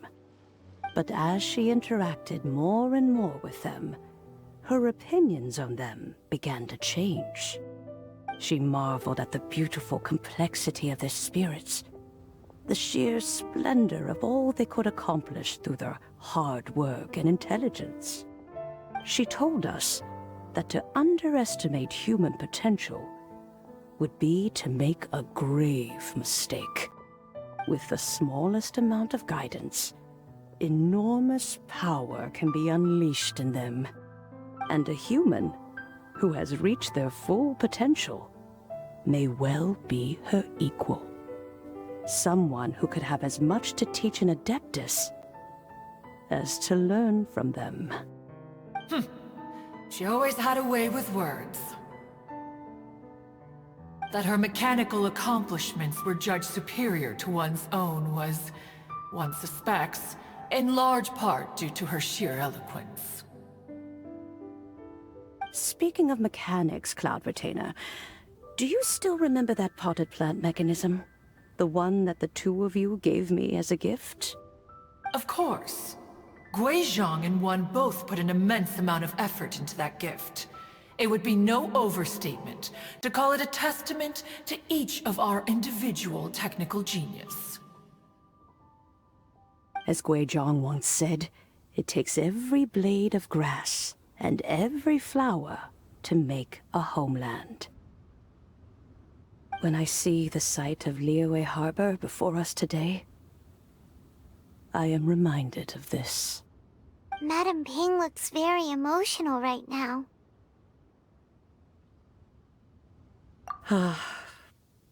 Of all of us, it was Guizhong who was the fondest of these grand and exciting occasions. If she were still with us, I'm quite sure she would still be trying to best Cloud Retainer's finest works at every opportunity. Liyue Harbor is always filled with the sound of music at this time of the year.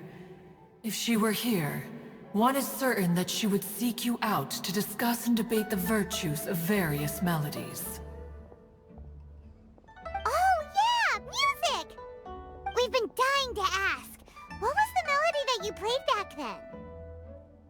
Oh, also, with you being such a music expert and all, why don't you join the concert as a performer? I can make arrangements right away. Oh, as much as I don't wish to dampen your enthusiasm, it's been a long time since I played this zither. My fingers don't have the dexterity they once did. And whenever I play that tune, it always reminds me of her. I start wondering what she would think of the changes I have made to her melody. There was a period of time whenever I started strumming, it almost felt like she was back again. Sitting right there on the stone stool next to me, chatting away. Skybracer and Seagazer too, looking just like they did in the old days. No matter how much time goes by, the moment that melody starts playing, it transports me right back to that time in my memory. So the past still weighs heavily on your heart? Well, I would be lying to myself if I claimed to have completely moved on. But that is not to say that grief doesn't get easier with time. Despite the sadness, I have found many things that bring me joy in life. It is simply the nature of the world in which we live that even if one wished to mourn for an eternity, it would be a nigh impossible feat. Just look at this potted plant. Isn't it stunning? It takes an honest and open mind to confront and conquer grief. You have indeed made progress. Be that as it may, I shall leave the Lantern Rite stage to the youth of today. Well, if you're sure. Granny! Whoa, what's everyone doing here? Did something bad happen? Ah, and now we've spooked Yanfei. No, everyone's just here to give me their regards for the holiday. Oh, that's wonderful, I'm glad. Well, in that case, happy Lantern Rite, everyone. Happy Lantern Rite. Oh, I just remembered that I have some, work to do at Yuehai Pavilion that I need to discuss with Yanfei. I haven't been able to find a chance until now. I will leave Mr. Dvorak in your capable hands. Cloud Retainer, Ping, we will be off for now. Huh? Does it have to be right now? Which case is this again? Hey, Ganyu! It seems Ganyu still has much to learn when it comes to the art of deception. What a pity. She has learned nothing of one's ability to carry a conversation.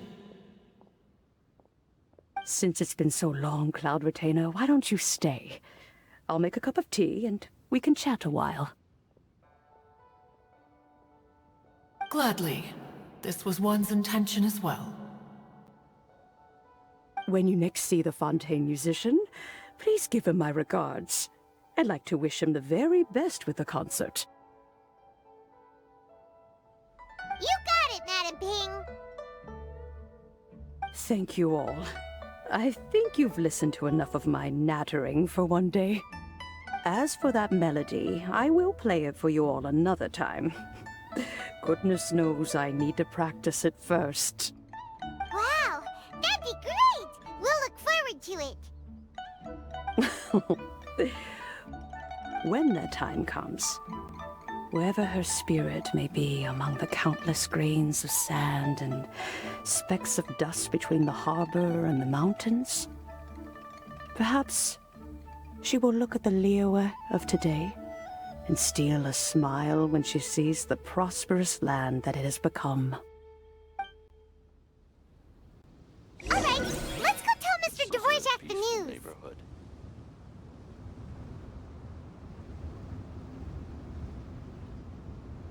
Ping, what say you to convening more often in the future? That would be quite wonderful. But I must say, after all this time, I've grown quite accustomed to the harbor. When we are to meet, I shall have to trouble you to make the journey to the city. You sound just like Shenhe. The child is constantly telling one all sorts of stories from the city, as if one was partial to them.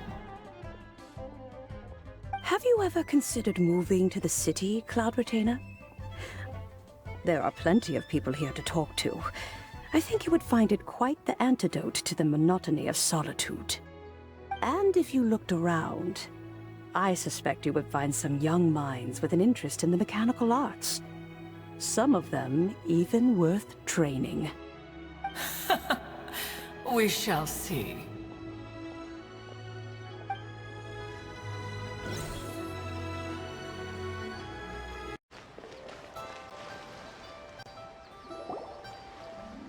Mr. Dvorak! Ah, and Kuching's here too! Thanks for helping set all of this up. Welcome back. Did everything go well? Really, really well. We found the person Mr. Dvorak was looking for. Are you serious?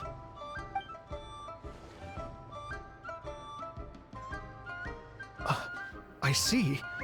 So the melody my ancestor heard was an adeptus remembering her late friend? That certainly explains why it was such a powerful and poignant tune. Huh. That's a really interesting first reaction. Guess that comes with having a musical mind. I have to say, though, it's hard to believe that the fairy from the tale is now an elderly granny. Oh, Paimon knows exactly what you mean. Normally, Adepti don't age at all. But Streetward Rambler, or Madam Ping as we know her, probably only became old because it's what she wanted for herself. Madam Ping possesses vast knowledge and great wisdom. Whatever physical form she may decide to take, her mind and wits are as sharp as they come. Yep, Kuching summed it up perfectly. That's exactly what Paimon was trying to say. I think... yes. I must thank her in person. That can wait until after the concert, though. For now, I need to devote all my emotional energy to the performance. Speaking of, Madam Ping wishes you all the best at the music festival. Paimon has a sneaking suspicion that she'll stay in her usual spot, but listen to the performances from afar. Wait, are you serious? Huh. Oh no, now I'm starting to get nervous. Okay, alright. Nope, another rehearsal is in order.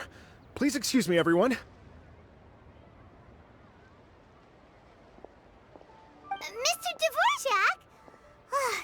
He's already gone. Paimon wasn't even finished telling him everything. Before we set off on our search with Ganyu, he asked us about what music means to people. After our recent adventure, Paimon thinks we have a lot more to say about that now. Please, share your insights with me. Well, we found out that music can be used for good, but also for bad. It can make people happy and moved, but it can also be sad and bittersweet. And music is like a kind of memory written in people's hearts. It can put you in touch with feelings from a totally different time and place.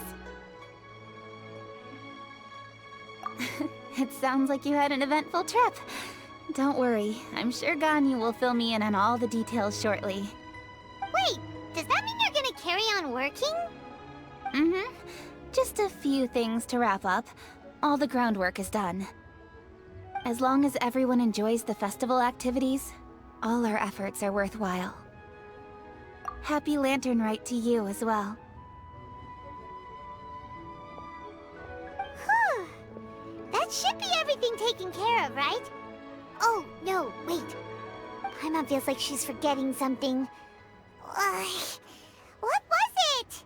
Oh, it feels like it was a while ago. Shoot! Latent... Wait, no. Anyway, fancy bamboo shoots! Zhangli said he wasn't in a hurry, so if we went now, there's probably still time, right? Anyway, even if we don't make it, it's not our fault. He could have totally picked them by himself. Ugh. Anyway, let's go check with him at Wangsheng Funeral Parlor.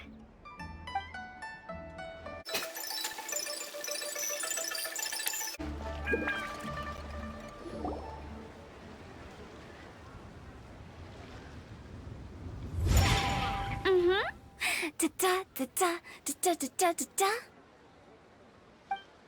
Da da da. Oh. All right, let's take a break here. Oh wow, look who it is! Are you here to hang out with everyone's favorite funeral director? So you're just casually practicing your rapping skills at the entrance to your funeral parlor? In broad daylight? Okay.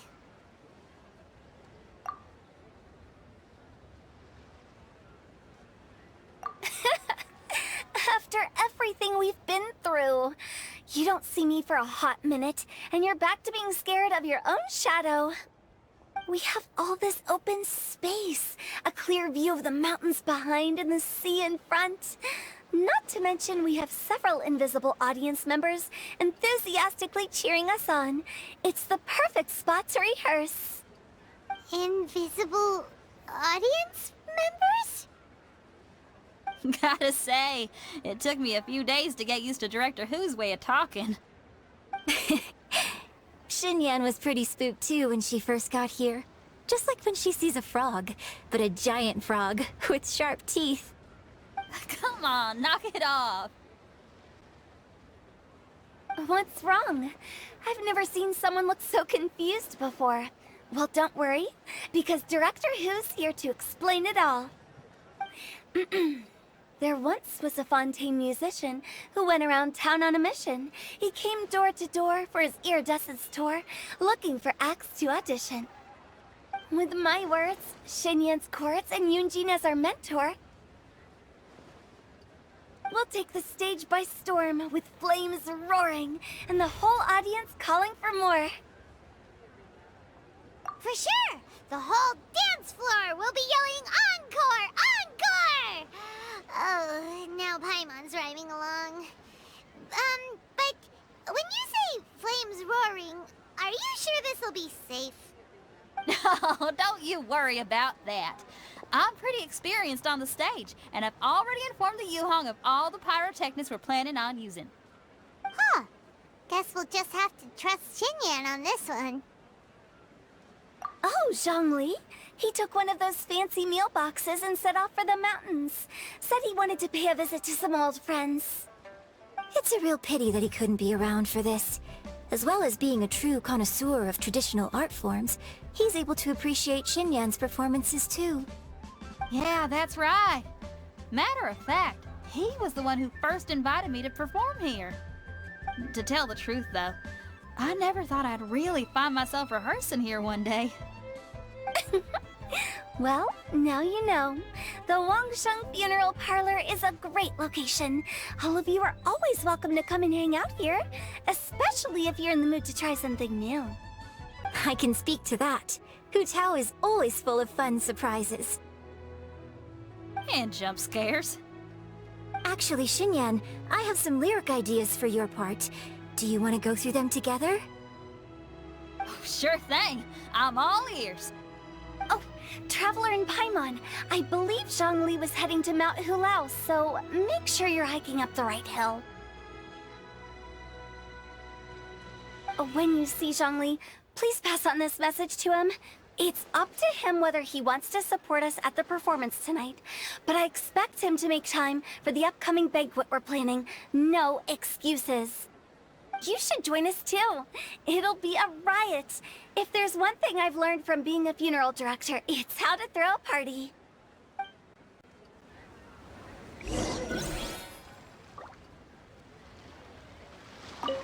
Okay, everyone. I think that's a long enough break. Let's take it from the top, shall we? Ms. Yoon is such a strict mentor. These breaks aren't even long enough to have a sip of tea. Well, you were desperate to get involved, and this is what it takes. If I gave you half the chance, you'd be sipping tea till nightfall. Hey, how about I treat us all to some late-night snacks once we're done? Hu Tao, what you craving? How about some stir-fried filet with a side of crab roe tofu? Where are we gonna find crab roe tofu so late at night? We could always just go pester masterful chef Zhongling. Now I'm hungry. All right, let's knock this out and then go grab some food.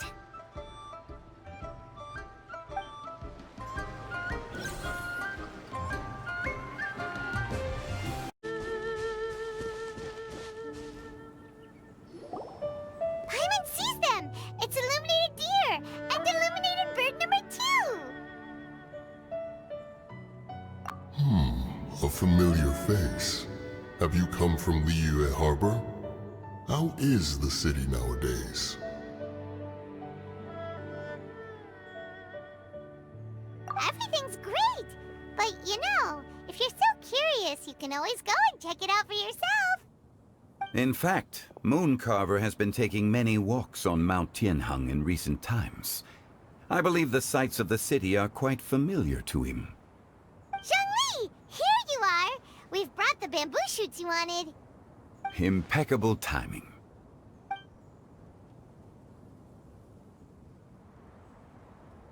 Traditionally, bamboo shoot soup ought to be slow-cooked for many hours on low heat.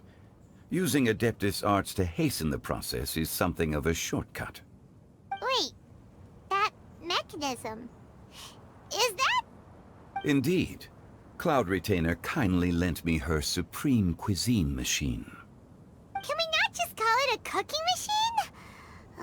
Actually, never mind. She seems seems to take a lot of pride in her mechanical gizmos, so it's probably best if Paimon doesn't go changing the name willy-nilly. I trust that you found the answers you were seeking during your recent journey. Excellent. The past should be remembered, but not overly dwelt upon. Our journey should be seen as a means to take on more from the world around us. When the bamboo shoot soup is ready, I must insist that you try some for yourself. Oh, Zhongli, Huta told us to tell you something. She said, it's up to him whether he wants to support us at the performance tonight, but I expect him to make time for the upcoming banquet we're planning. No excuses. When she says performance, she must mean the Lantern Rite Music Festival. As for the banquet, she didn't tell us anything more about that, but she invited us to come as well. As you can see, I have a prior engagement with 2 Adepti friends of mine tonight. Please, give Director Hu my best wishes for the performance. As for the banquet, since the Director insists, far be it from a mere consultant like myself to refuse. Yay! Then we'll see you there? Absolutely. Rex Lapis, the bamboo shoot soup is ready. Thank you. I will examine it right away. The appearance is exquisite, and the aroma rich and intense. The craftsmanship of this machine is commendable indeed. Since you came all this way, you should not leave empty-handed. Please, take some soup. It tastes most exquisite while still warm.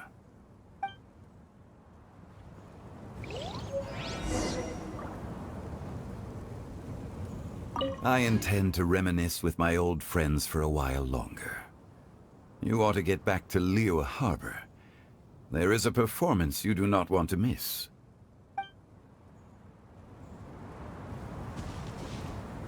Had one known that Cloud Retainer was in possession of such eminently useful devices, one would have sought to borrow one from her long ago. And yet, since you share my lack of enthusiasm for mechanisms and fine dining, it would have become a mere decorative ornament in your abode. Not so. Had one had such a device to make up for one's lack of culinary prowess, Shenhe would not have had to rely on flowers and herbs alone for sustenance, while under one's care. In that case, shall we rendezvous with Cloud Retainer one day soon, and request to borrow one more Supreme Cuisine machine? A fine idea. A fine idea indeed.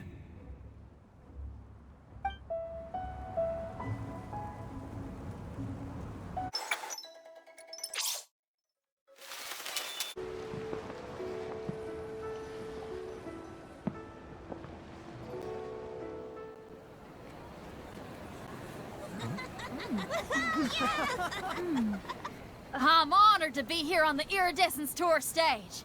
All right, without further ado, I'm Xinyan, this is Hutao, and this is a little something called... The Blaze Lilies!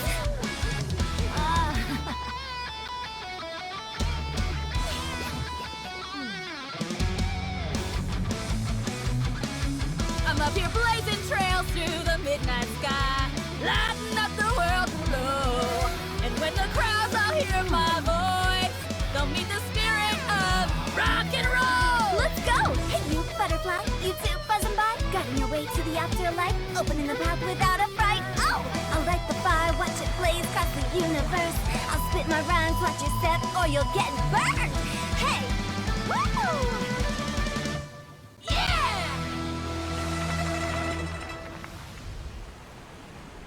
Does anyone have any plans tomorrow? With another year behind us, I think we deserve a celebration of our own. My treat. Interested? The Tianquan footing the bill? I can't miss out on that.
May the year ahead be a blessed one. I believe it shall be.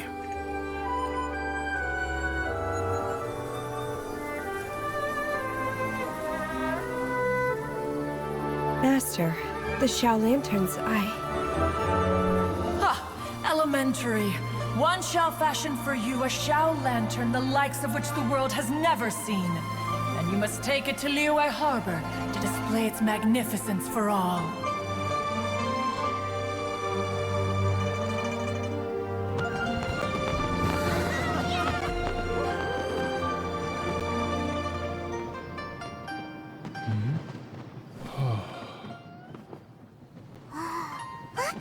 Listen! That must be Madame Ping!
Okay, now I need to get a move on and write my next song. Listen to you. You only just fulfilled one lifetime dream. Are you really thinking about your next goal already? Don't try to tell me you ain't the same way. I bet you've already thought up a name for your next opera, haven't you? You know me too well, Xinyan. The Adeptus-Seeking Voyage. How does that sound? Oh, man! Yeah, I can already picture it. I've also got just the finishing line for it. I'll close with, "And the celestial melody echoed through the clouds forevermore."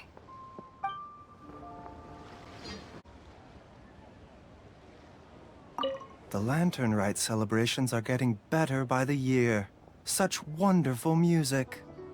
Dr. Baiju, I've brought the herbs. Who are they for? The singers. Performing at a music festival is very demanding. Using these herbs in good time will protect their voices from damage. Oh, that's why you were preparing them all night. I dared not neglect the Yuheng's request. Her messenger was quite insistent that it should take top priority. Let me double check again. This one is for...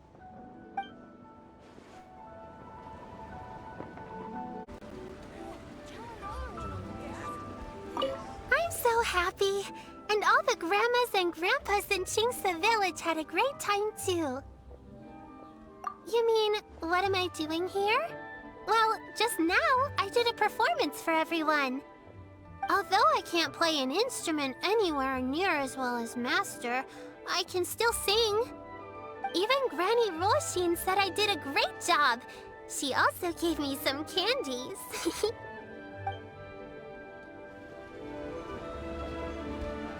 I'm so happy.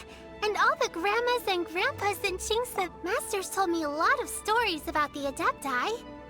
There was Skybracer with the giant deer horns, and Seagazer who loved to collect treasure. Sometimes Master talks and talks for a long time, until her voice starts to sound sad. But then she always breaks into a smile again, and tells me all of the things each of them loved best about Liyue. I love everything about Liyue. Some of the Adepti are gone now, but it's okay, because I'm gonna help take care of everyone in their stead.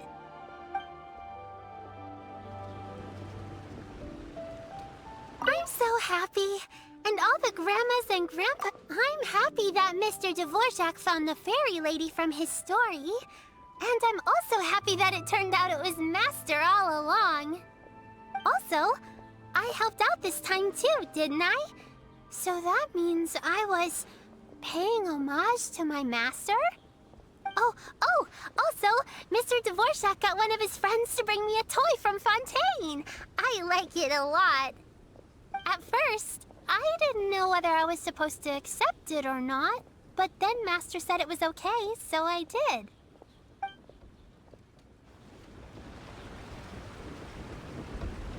I'm so happy.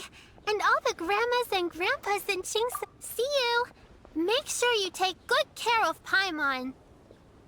Oh, and please come play with me if you ever have the time.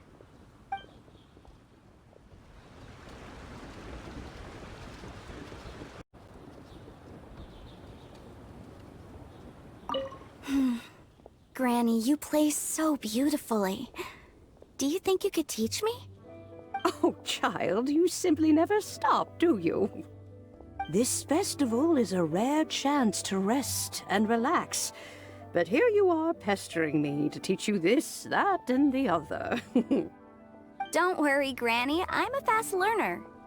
And anyway, the sooner I start learning, the sooner we'll be able to perform a duet together. A musical duo is only as good as its weakest link. So you gotta teach me all your secrets, okay? All right. Well, you can start by making me some more tea and leaving it to cool on the side. Sure, Granny.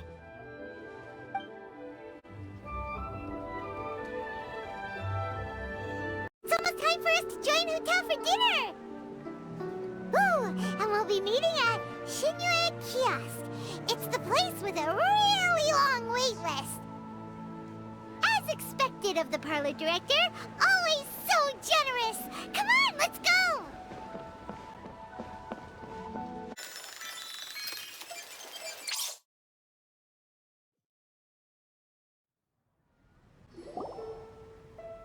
Oh, so that's how it is.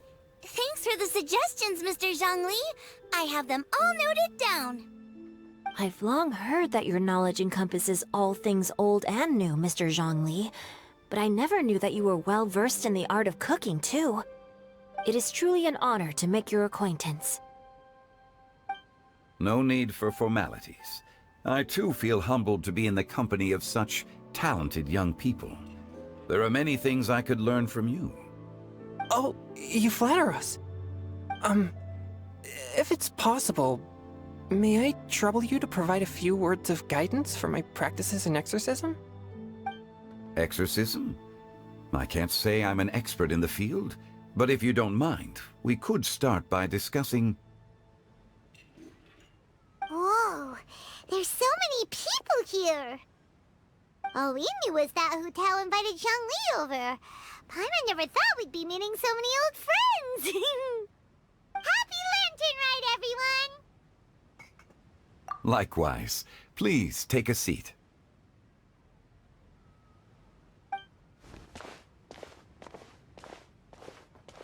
Happy Lantern Rite!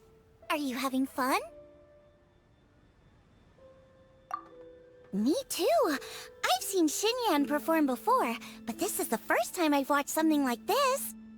I heard that the audience loved it too, and she's been receiving quite a lot of performance invitations lately. She's more busy than ever, and Yoonjin's gonna help her. Yep, and they asked us to pass on their season's greetings to everyone. They hope we'll have a wonderful gathering. The performance was spectacular indeed. However, it gave Xiangling a huge burst of inspiration, which in turn gave us a bit of a headache. Us? Did Xiangling ask you to try out her dishes too? That, my friend, is beside the point. Watching you eat was enough for me. Come to think of it, I probably shouldn't have burdened Chongyun with eating my share too. Hold on, Xiangling came up with a new recipe? Let Paimon try! See? Someone here knows how to encourage people. Thanks, Paimon. Oh, and I have to thank Mr. Zhongli, too. He gave me lots of useful pointers that really drove it home for me.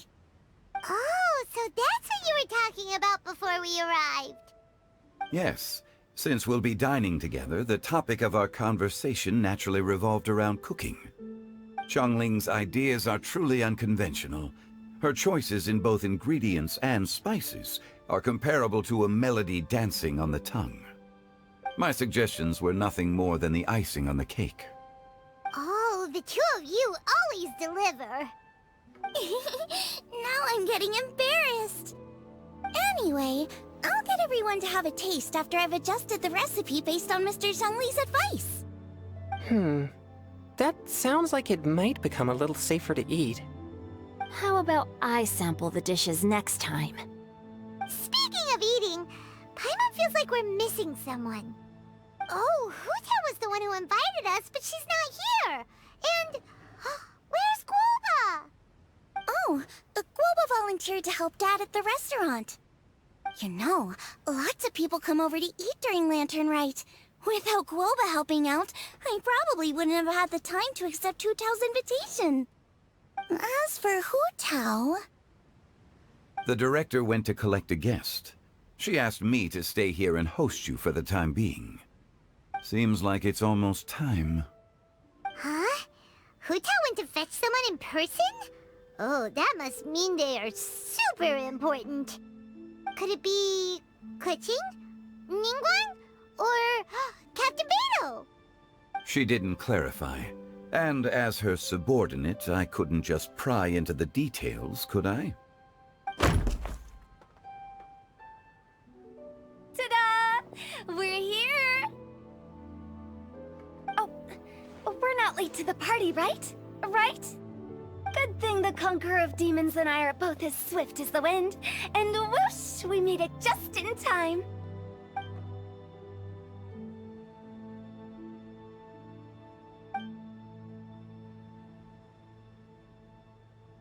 Oh. I see. So the important guest is the Conqueror of Demons. I've been looking forward to meeting you. The director didn't mention anything when she invited us. What a pleasant surprise. Gathered here with us tonight are not only young and accomplished individuals, but also the protector of Liyue's peace, Adeptus Alatus. To convene here with all of you is indeed a great honor.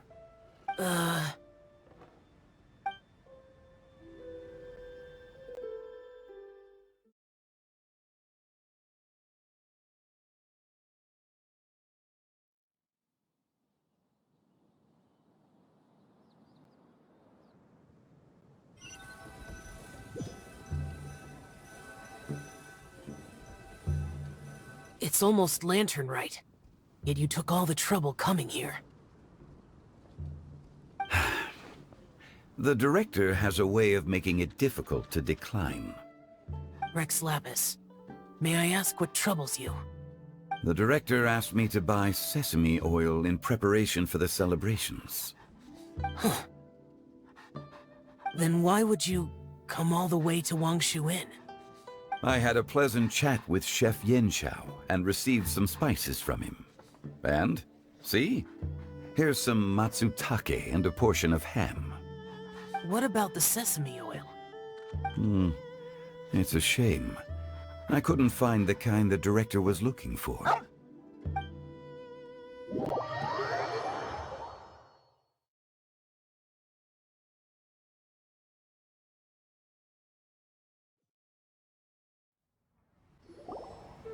I'm sure you're exaggerating, Zhang... Sir. There he goes again. Enough with the pleasantries. Go let our guests take a seat. Everyone here today is well known in their own field and has probably heard about one another to some extent. Some of us are even old acquaintances, so there's no need to be this formal. I heard that the Conqueror of Demons and the Traveler are pretty close, no? Great! You two sit together. You should take a seat too, Director. Oh? Finally remembered me? When we arrived just now, the host at Xinyue Kiosk told me our dishes are almost ready. Perfect timing. Let's not wait any longer and ask them to bring out the food.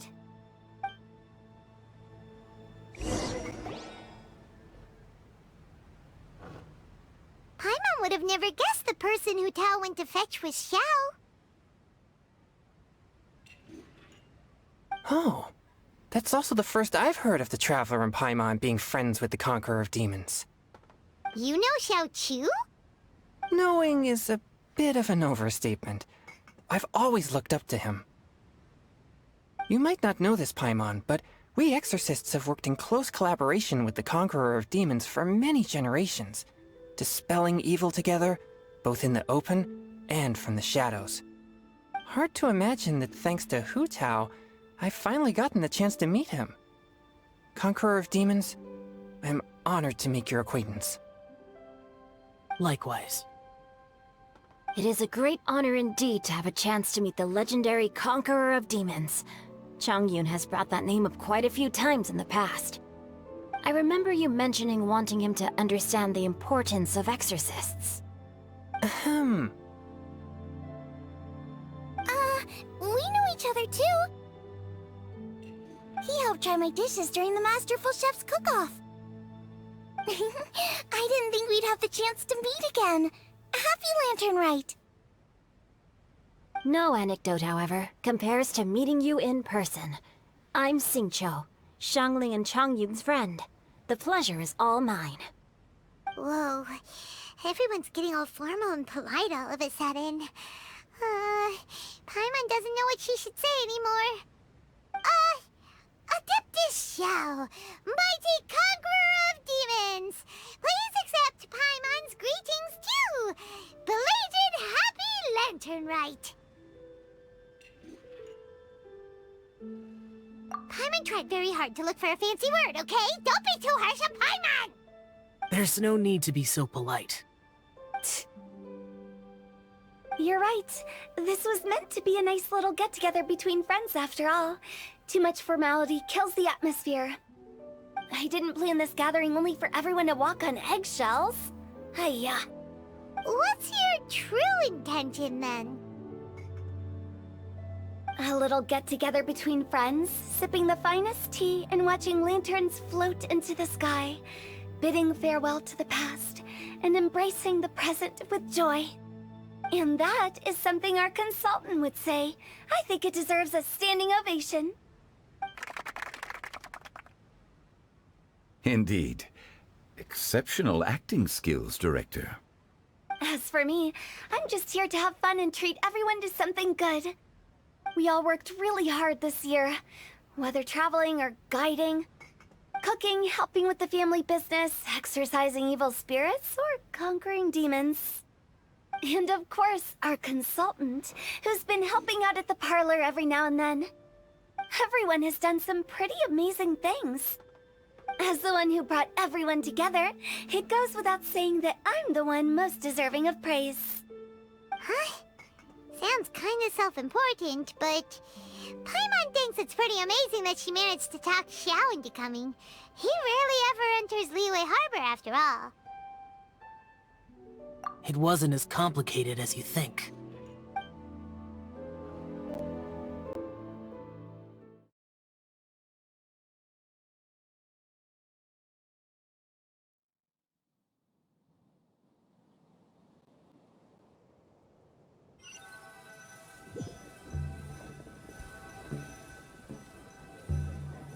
Okay, gotcha.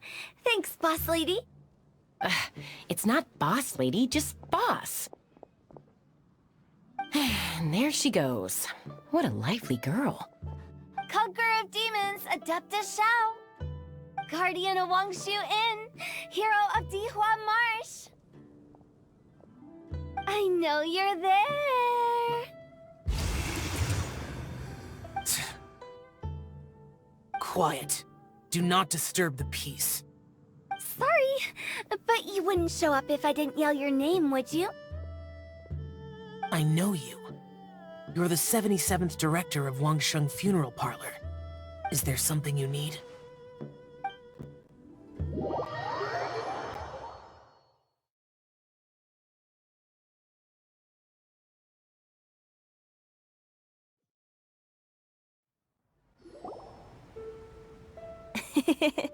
That does sound like one of Hu Tao's antics. Did the Conqueror of Demons agree to come so that Hu Tao would stop pestering him? There might be other reasons. Smart guess. Huh? There's more to it? It gets pretty boring from here on.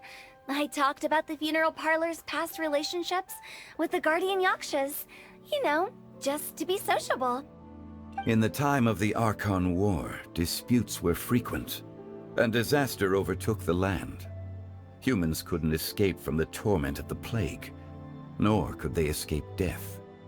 The Adepti vanquished the demons, the Millelith fought valiantly, and Wang Sheng Funeral Parlor was responsible for purifying the diseased and sending off the spirits of the dead. That is how the border between life and death was maintained during the war. And it effectively prevented further incidents from happening. That's right. 1 point for the consultant. But despite our deep-rooted connection, it still took me quite a while to actually convince him. You know him pretty well, huh? This matter is out of my control, so I need to be cautious. True, but I've kept that in mind too. That's why everyone here today is in one way or another acquainted with elemental power. Besides, it'll only be for a short while as we dine together.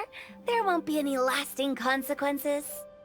But I didn't expect there to be so many people. There's no need to worry, Conqueror of Demons. We're not feeling anything unusual so far. Our young exorcist over here is protected by his pure yang energy, so he's probably the most resilient. That's not the same. And did you just toss your carrots into my bowl? Hey, don't look away! Huh? What? I'm siding with Chongyun. I saw that too. You're lucky Guoba isn't here today. He hates seeing people being picky with their food. If he'd seen that, he'd definitely make you eat all your carrots. Huh? Guoba would do that? Is he that uncompromising? But now that I think of it, Xianglin told me that Guoba used to be the stove god. It sounds like you've heard the rumors.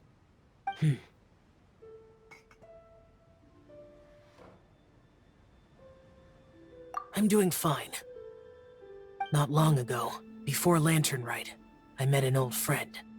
Thanks to his help, things have been a lot more stable than before. You should know him. He's...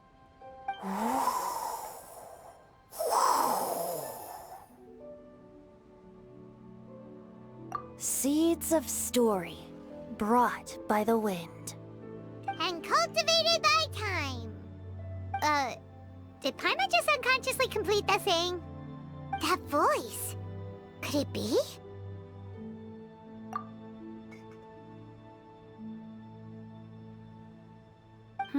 If I'm not mistaken, there's someone knocking at the door. Don't just sit there, Zhongli. Go welcome our guest in. No such need. I'm coming in.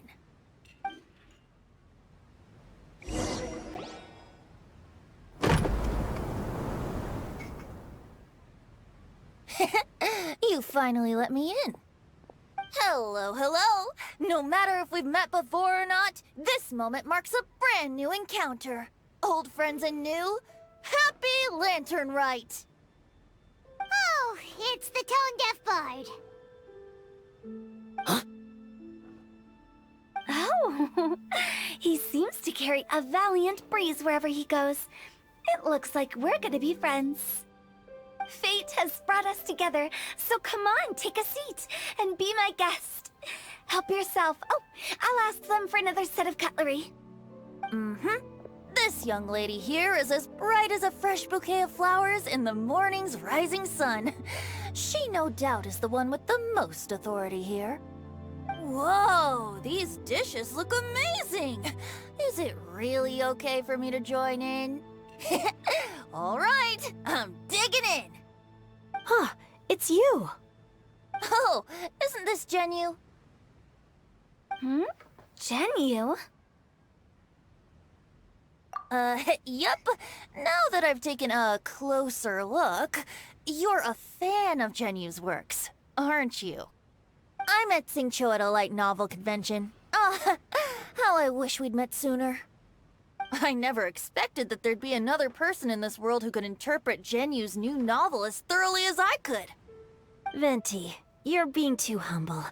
Considering your poetic talent, your fundamentals are way more impressive. Could this new guest be Master Xingqiu's friend?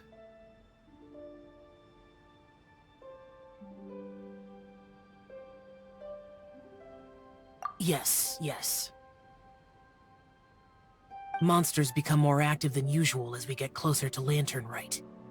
I was patrolling Dihua Marsh a few days ago, when I happened to run into this... You've already forgotten?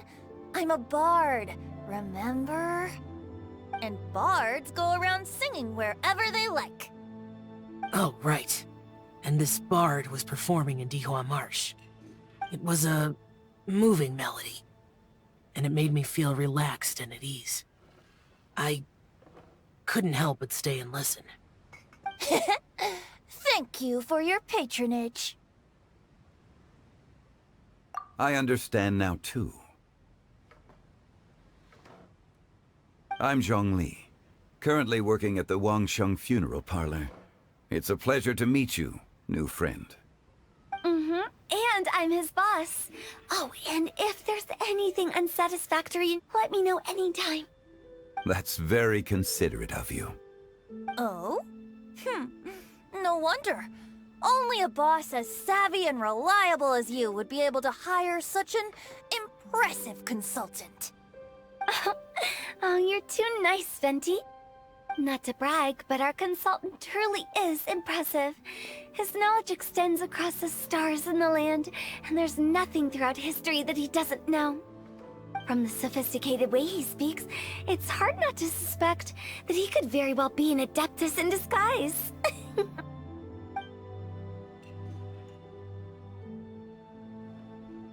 Shao, you're an adeptus. Do you think it might be possible? Sorry. I'm only good at conquering demons. I'm afraid I don't have much knowledge in that matter. Really? But Paimon thinks you're super knowledgeable.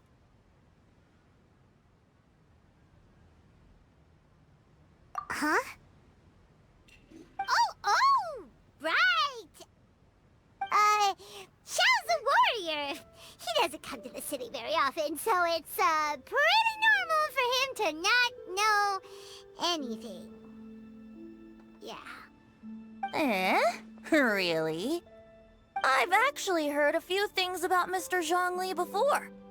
The guests in the tavern talked about this refined and courteous man who, instead of having wine at Mondstadt's finest tavern, ordered a cup of hot tea with the most complex name. Now that you mention it, I seem to recall that there indeed is a musician like yourself in Mondstadt. I've heard that he's elegant and amiable, his works witty and vibrant. It's no overstatement to regard him as the best bard in Mondstadt. Now you're making me embarrassed. I would say that Mondstadt's poetry is a little run-of-the-mill sometimes. There's one I heard a while back that went, The old house is renewed, welcoming the spring breeze, awakening old memories. The meaning's there, but the word choices are unimaginative, and there's a distinct lack of literary flair. I think so too. The composition needs a little jazzing up. If I were to give it a go, I'd make it... An old melon on a vine, a new flower that grows fine. Oh, good one! It feels unique and has a nice ring to it. You have great taste, Venti. I was right about you. Let's shake hands. Of course, of course.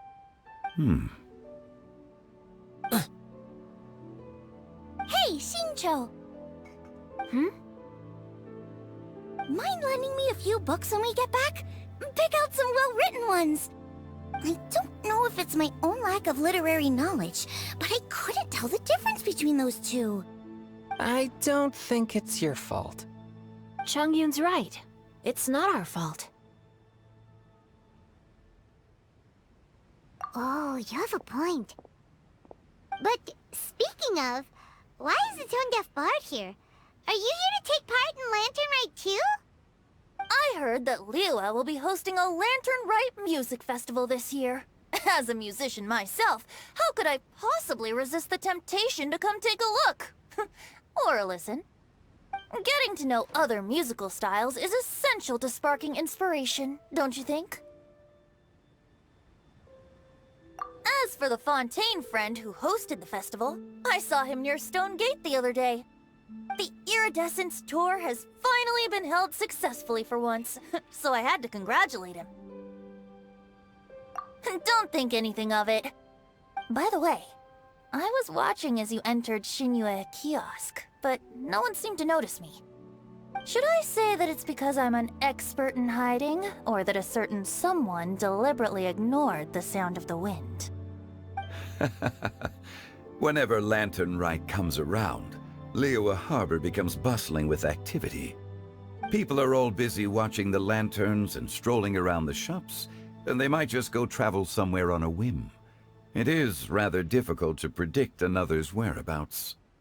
The festival is in full swing and proceeding smoothly, and we're all gathered here with friends, new and old. This is no doubt a wonderful occasion worth celebrating. To come together with all of you at the beginning of the year, one can't help but be filled with joy. In a moment like this, I propose we raise a glass together.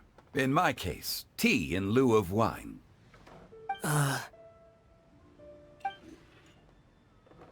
Very well said, Mr. Zhongli. That was exactly what I wanted to say.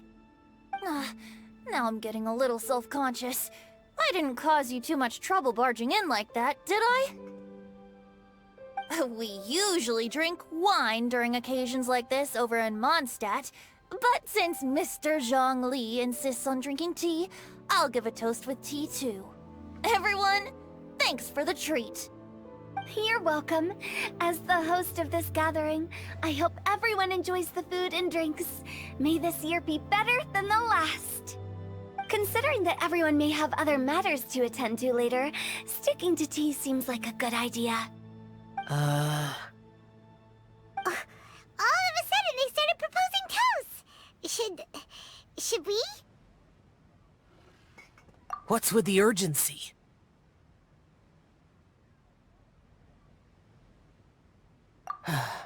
Sure. Have you two finished eating? It's always nice to have a breath of fresh air after a meal. Helps with digestion. Paimon will come too. Yeah? Okay then. Don't forget to come back.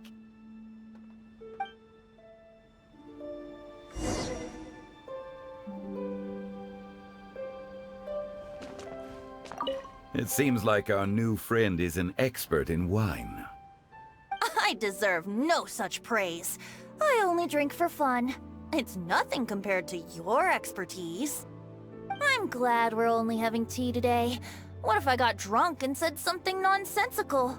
I'd surely become an object of ridicule to someone I've just met. No such thing.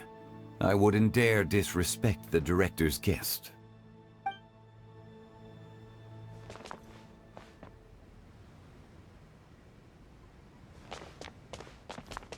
You're not allowed to leave Paimon here alone.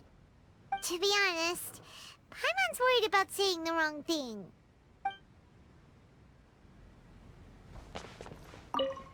Did you talk about anything interesting before we started the meal? Anything fun I missed out on? Oh, we were talking about cooking.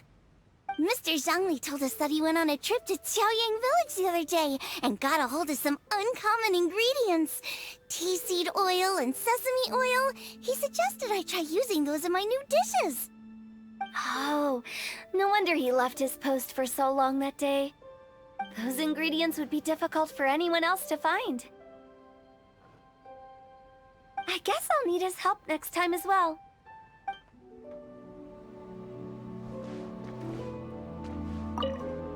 About you and Venti. Could he be a partner in your family business? That's right. You know how my family is. A lot of business secrets can't just be divulged at the dinner table. Ah, just as I thought.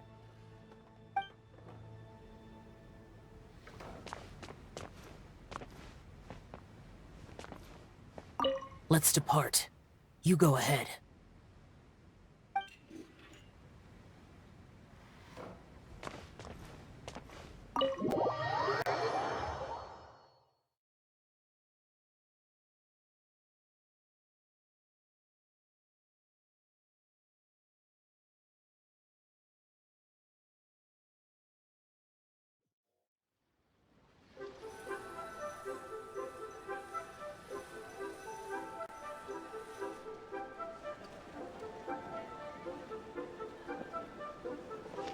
Are you all right?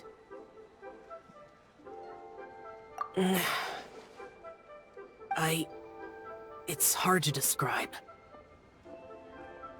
It's not that. There were those among the Adepti who loved gatherings and idle chit-chat. Sometimes they would call up a few others for a drink. Even I got dragged along to their gatherings many times. The Adepti all have their specialties, making most of them proud and arrogant. Everything they say is straight from the heart. It never gets too complicated. But this time...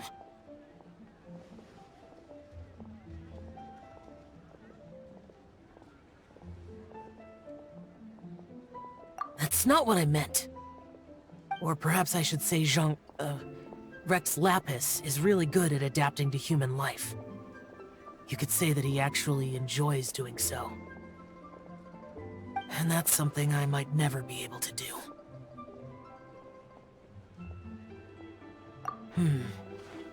That does sound like something you would say. No matter.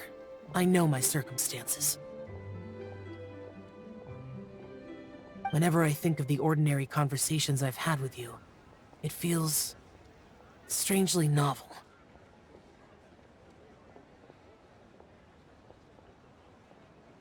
Yes. The parlor director went out of her way with the invitation, so it was difficult to turn her down. I had made mental preparations before agreeing to come. She told me that all the guests today would be acquainted with elemental power, and I knew that you would be here. But I didn't expect the other guests to be... General Capisis always said that we should live in the present and enjoy every pleasant surprise. Perhaps that's what I should do with what I'm feeling now. But I think he meant designing clothes for those around him. The clothes were intricately designed, but inconvenient to wear. Brother Bosacius never tried to hide his distaste in front of him. Rex Lapis did like his designs and even collected quite a few. The outfit he wears now was also designed by General Capisis himself. I never saw him wear this during the war. I didn't expect him to start wearing it later. Oh, here you are. I'm not intruding, right? You're not. What is it? Hu Tao saw that everyone's done eating and asked the staff to bring out the desserts. Paimon got so anxious that you weren't back yet that she scarfed down her dessert without the usual slurping and munching. And to be honest, I was kind of worried too. You looked a little restless just now, and I thought you weren't used to the food here and was planning to head back to Wangshu Inn for something Yanqiao made. You're worrying too much. Why would I? Anyway, let's head back. Please wait! There's another reason why I came looking for you. Here, take these. I brought them for you. Almond tofu? Yup. Since the Masterful Chef's competition, you could say that Yan Xiao and I are not only competitors, but good friends as well. I visit him at Wangshu Inn sometimes to discuss our cooking. I heard him say that the esteemed guest on the roof loves nothing more than a good plate of almond tofu, so I learned a thing or two about the dish from him. I'll be honest, before Hu Tao invited everyone, she secretly came looking for me, told me about the guests she planned to invite, and asked me for some suggestions on what she should order. So I made a few servings of almond tofu for you guys in advance. Take them as a token of gratitude for your support. When I told Guoba that I was making these for you, he started eagerly running around the kitchen and helping a lot too. Thank you for the trouble. There was no need to... I'll take them. Thank you. And Guoba too. You're welcome. Oh, the almond tofu I made probably tastes and feels a little different from the type Yan Xiao cooks. Please let me know if there's any improvements I should make. Okay. That's all. Alrighty, we should head back now. We can't keep Paimon waiting.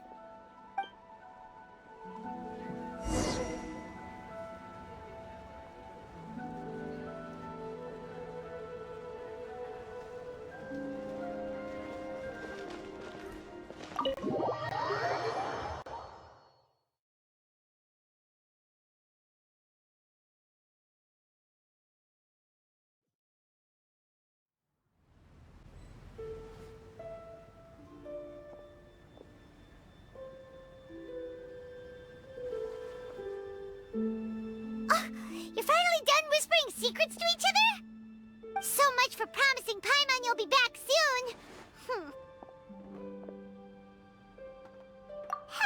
How could you say that to Paimon? In that case, besides having no sense of time, Paimon will let you know what having no sense of fullness looks like. Your dessert is all Paimon's. Sorry to keep everyone waiting. No worries, we're all just chatting here. There's no serious business to take care of. Whether we're chatting outside or inside, it's all the same. Paimon's too busy eating to talk to you. But even though we're all well acquainted by now, I think this festive gathering deserves something ceremonious. Oh? Is this some local custom? Nope. This is something I made up so that good luck will be on our side, that's all. Spontaneity is the best choice to make here. Let's use this incense burner on the table. It's been lit for so long now that the incense is running out. I'll leave refilling and lighting the incense to the most distinguished guest among us all. Lighting the incense will signify continuous growth and prosperity in all our endeavors in the new year. I see. Perfect symbolism, as expected of Hu Tao. And speaking of the most distinguished guest here today, I'm sure we all agree that it's Mr. Zhongli.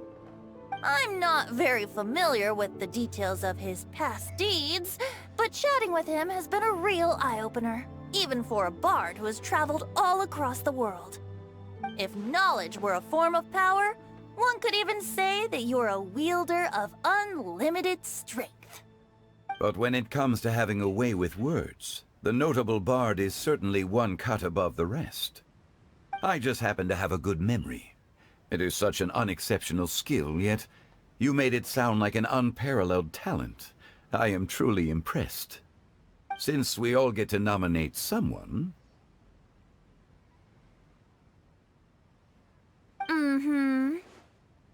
I think it's only fair that we let the parlor director light the incense. Huh? That won't do. Don't flatter me just because I'm your boss. We are looking for the most distinguished guest here.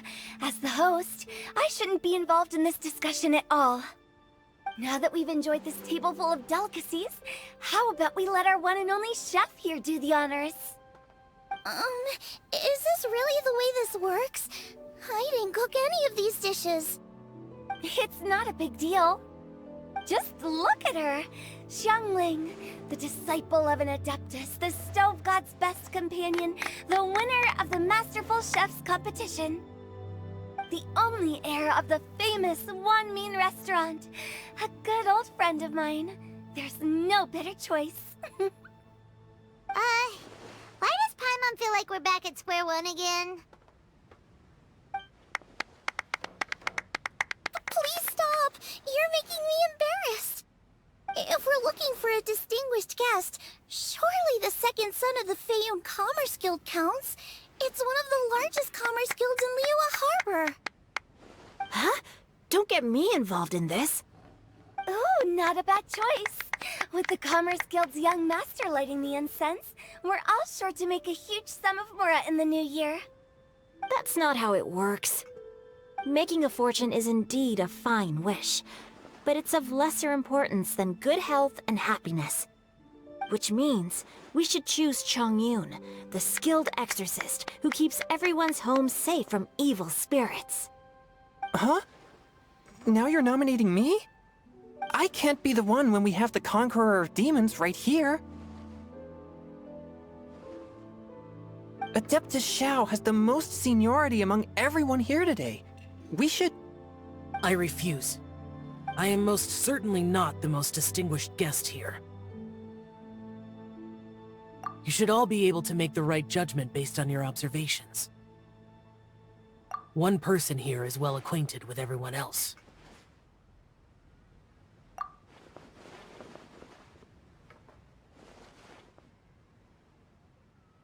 Oh, that's right! Even though you're always mocking Paimon, you're still pretty popular with other people. No, wait! Paimon said she wouldn't talk to you again. Huh? Who else is there? Huh? Huh? Does that mean Paimon's the most distinguished guest? Oh, well, that was unexpected! I agree. Paimon's just the one we need. Without a friend constantly by your side, a long journey would become dreadfully lonesome. But once you have someone there to brighten up the atmosphere, everything along the way will become lively and vibrant too. Ah. The traveler has traversed many nations and left behind a great deal of fascinating stories. But without Paimon, they would have become quite monotonous. Paimon plays an indispensable role in making your journey a happy and smooth one. You guys, Paimon's not used to being praised like that. Those were genuine compliments, right? Thank you. You made Paimon wait for a long time, but Paimon's not mad anymore. Don't take everything to heart, Paimon. Friends tease each other all the time. That is indeed true. That means Paimon is as important to the Traveler as Guoba is to me. Looks like we've come to an agreement. Any objections before we proceed? I trust the Traveler's judgment. Then Paimon it is. And now, the world's most excellent Traveler's greatest companion, guide, and friend, Paimon, will be refilling and lighting the incense for us. Here you go. Take the match, and don't burn yourself. But if things go really wrong, here's the 2-for-1 coupon.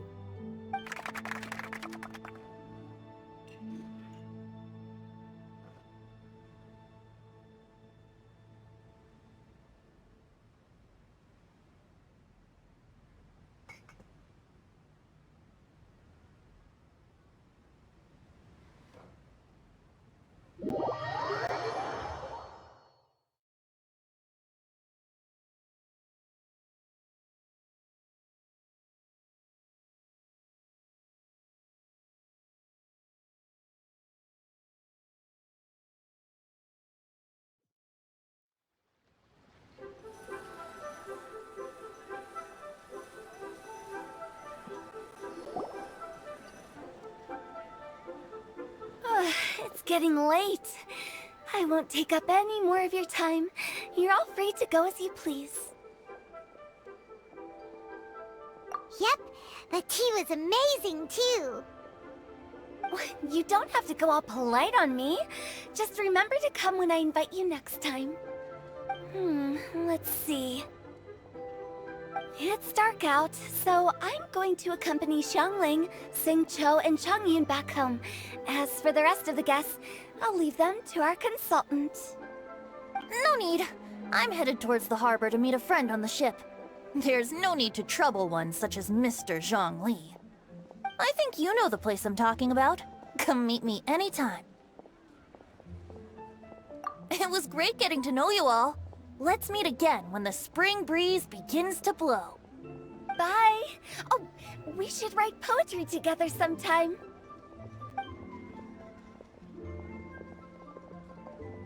We'll catch you all later then. Don't forget to return to the parlor later. There's something I need you to do. Understood. See you later. Well then. Rex Lapis. Just Zhongli will do. I live as a mortal in Liu Harbor now. I am just one among many who begin work at sunrise and retire to rest at sundown. If we were to consider status and seniority as Zhongli, I should be respectfully referring to you as Adeptus Shao. Heaven forbid. Not you too. I meant what I said. I heard that during the Lantern Rite music festival you conferred with Streetward Rambler and Cloud Retainer. I take it as you've gained a lot more knowledge about the past? The same truth will sound different coming from different people. As more bear witness to a story, feelings and interpretations expand in variety too. I once had a pleasant chat about the past and present with a Sumeru scholar named Soraya, and learned a few things about her research topic. From the evidence she found and the conclusion she made, her area of research is already very close to the truth. But there are multiple sides to humans and gods alike. In the legends recorded by humans, some gods were depicted as arrogant and condescending, while others were kind and capable. But whether to me, Streetward Rambler, Cloud Retainer, or younger adepti such as Shao and Ganyu, those adepti and gods that may seem extraordinary to humans are something more akin to close companions. This was as true back then as it is right now. Just how Shao may seem unapproachable to most, but the Traveler has proved otherwise. So there's no need to dwell too much on certain things. Zhongli, what you're saying is...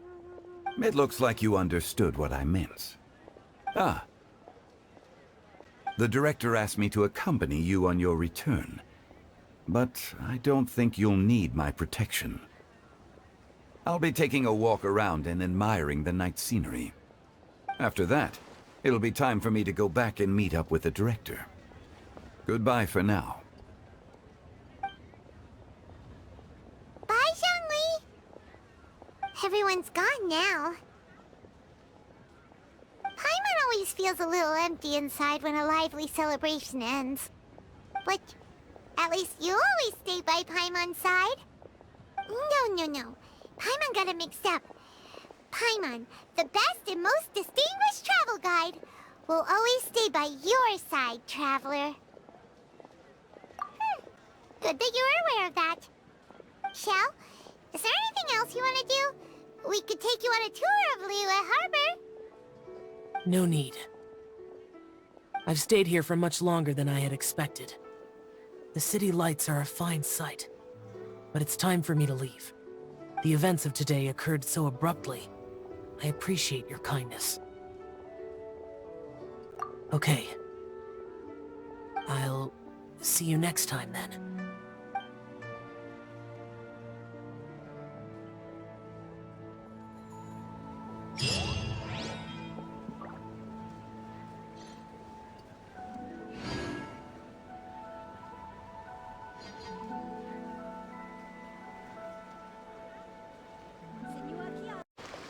This is such a cool ship! Facing the sea breeze and gazing out at the soaring seagulls, makes me want to sing out loud! Kazuha, how about I stay here and be the ship's resident bard? What are my prospects? With your level of artistic finesse, I'm sure nothing will go wrong. But I'm afraid the sailors aboard are not the most versed in the arts. They probably wouldn't understand the deeper meaning your poetry holds. You can't say that for sure. Poetry is spur-of-the-moment creations. Anyone viewing the same sights and experiencing the same atmosphere would surely understand. There's a port in Mondstadt too, but I rarely get the chance to board any of the ships. Speaking of ships, everything's perfect about this one, except... Kazuha, could you tell your captain that my height says nothing of my age? I'm way past drinking age. How often does one get to enjoy a seafood feast on a ship? It'll be a real shame if there isn't anything stronger to enhance the food. Pretty please? There's not much I can do about that. It's not because Captain Beto's not on the ship right now, but because there's no room for negotiation on this matter. Even I have to sit in the no-drinking zone every time. But I don't get drunk after just a few sips. Trust me, I can hold my liquor really well.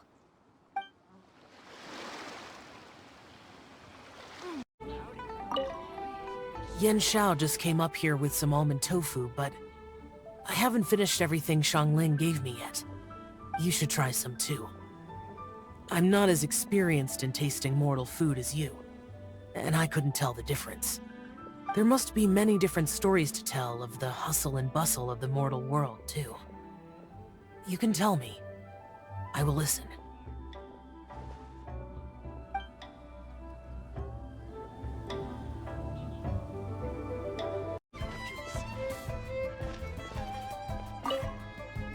Hey, don't tell me you called me over for just a game of chess. You have to be more specific, Captain Beto. Is it that you find playing chess an uninteresting activity, or that you're unhappy about my lack of novel ideas? If you don't specify what you mean, how could I know what I should do to please you? Of course. I make a single remark and you reply with a full-blown lecture.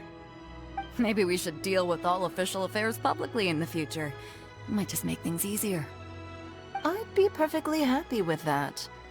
I'm just worried that Captain Beto's business might be negatively affected. Don't give me that. That woman from Yenshang Tea House sometimes comes aboard to ask for information. She requested the fleet to import some goods, but how could I not know who she's actually working for? Oh. You sure know a lot, Captain Beto. How about I ask her to come over? Or maybe we go straight to her tea house. With one more person around, we'll be able to have some variety in our chess games. I hope that would be less of a bore to you. So, we're still gonna play chess after all.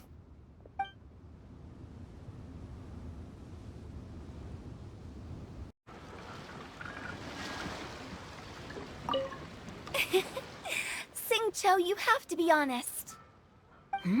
Honest about what? How did you and Venti really meet? Why are you suddenly asking that? Aren't they book buddies? Yeah, we met a few times at a book convention. That's all. Oh, really? With that extraordinary demeanor and literary talent, he's definitely not just any bard. If he's someone that could hold his ground in a conversation with a consultant, he needs to at least be as talented as me. Perhaps you're overthinking this matter. Hu Tao, Xingqiu wouldn't lie to us. Okay. I'll tell you the truth. Huh? Xingqiu! I'm actually a fan of Venti's poetry. You all know that I love reading, and sometimes come across poetry from Mondstadt. Among those works, I admire the ones penned by Venti the most. Just as Hu Tao said, his artistry is the reflection of his personality. Remarkable grace and exceptional literary talent. I guess Venti didn't tell you the whole truth back at the restaurant, because he didn't want to embarrass me in front of everyone. He's such a considerate person. Yes, right. I can confirm that. When Xingqiu was busy with other things, he asked me to buy him poetry books in secret. I see. That didn't sound like too much of a big deal. You could have told us right away. Well, I'm telling you now, aren't I? Oh, so that's your story. Forget it. Let's drop this topic. It's not often that the four of us are all together. What should we do next? Hide and seek, hopscotch, or some shopping? Since there's 4 of us, why don't we borrow a mahjong set?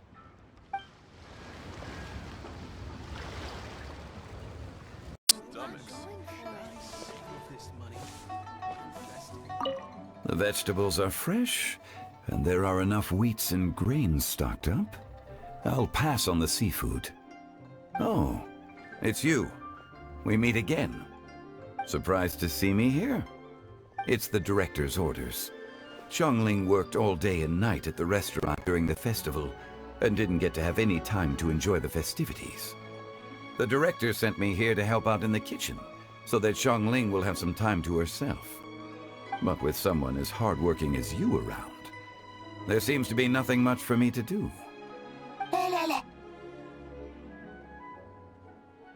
It feels good seeing my old friend in the kitchen, fetching ingredients and lighting fires. Perhaps I should borrow Cloud Retainer's Supreme Cuisine machine to speed things up. You'd still prefer to make them by hand, but of course,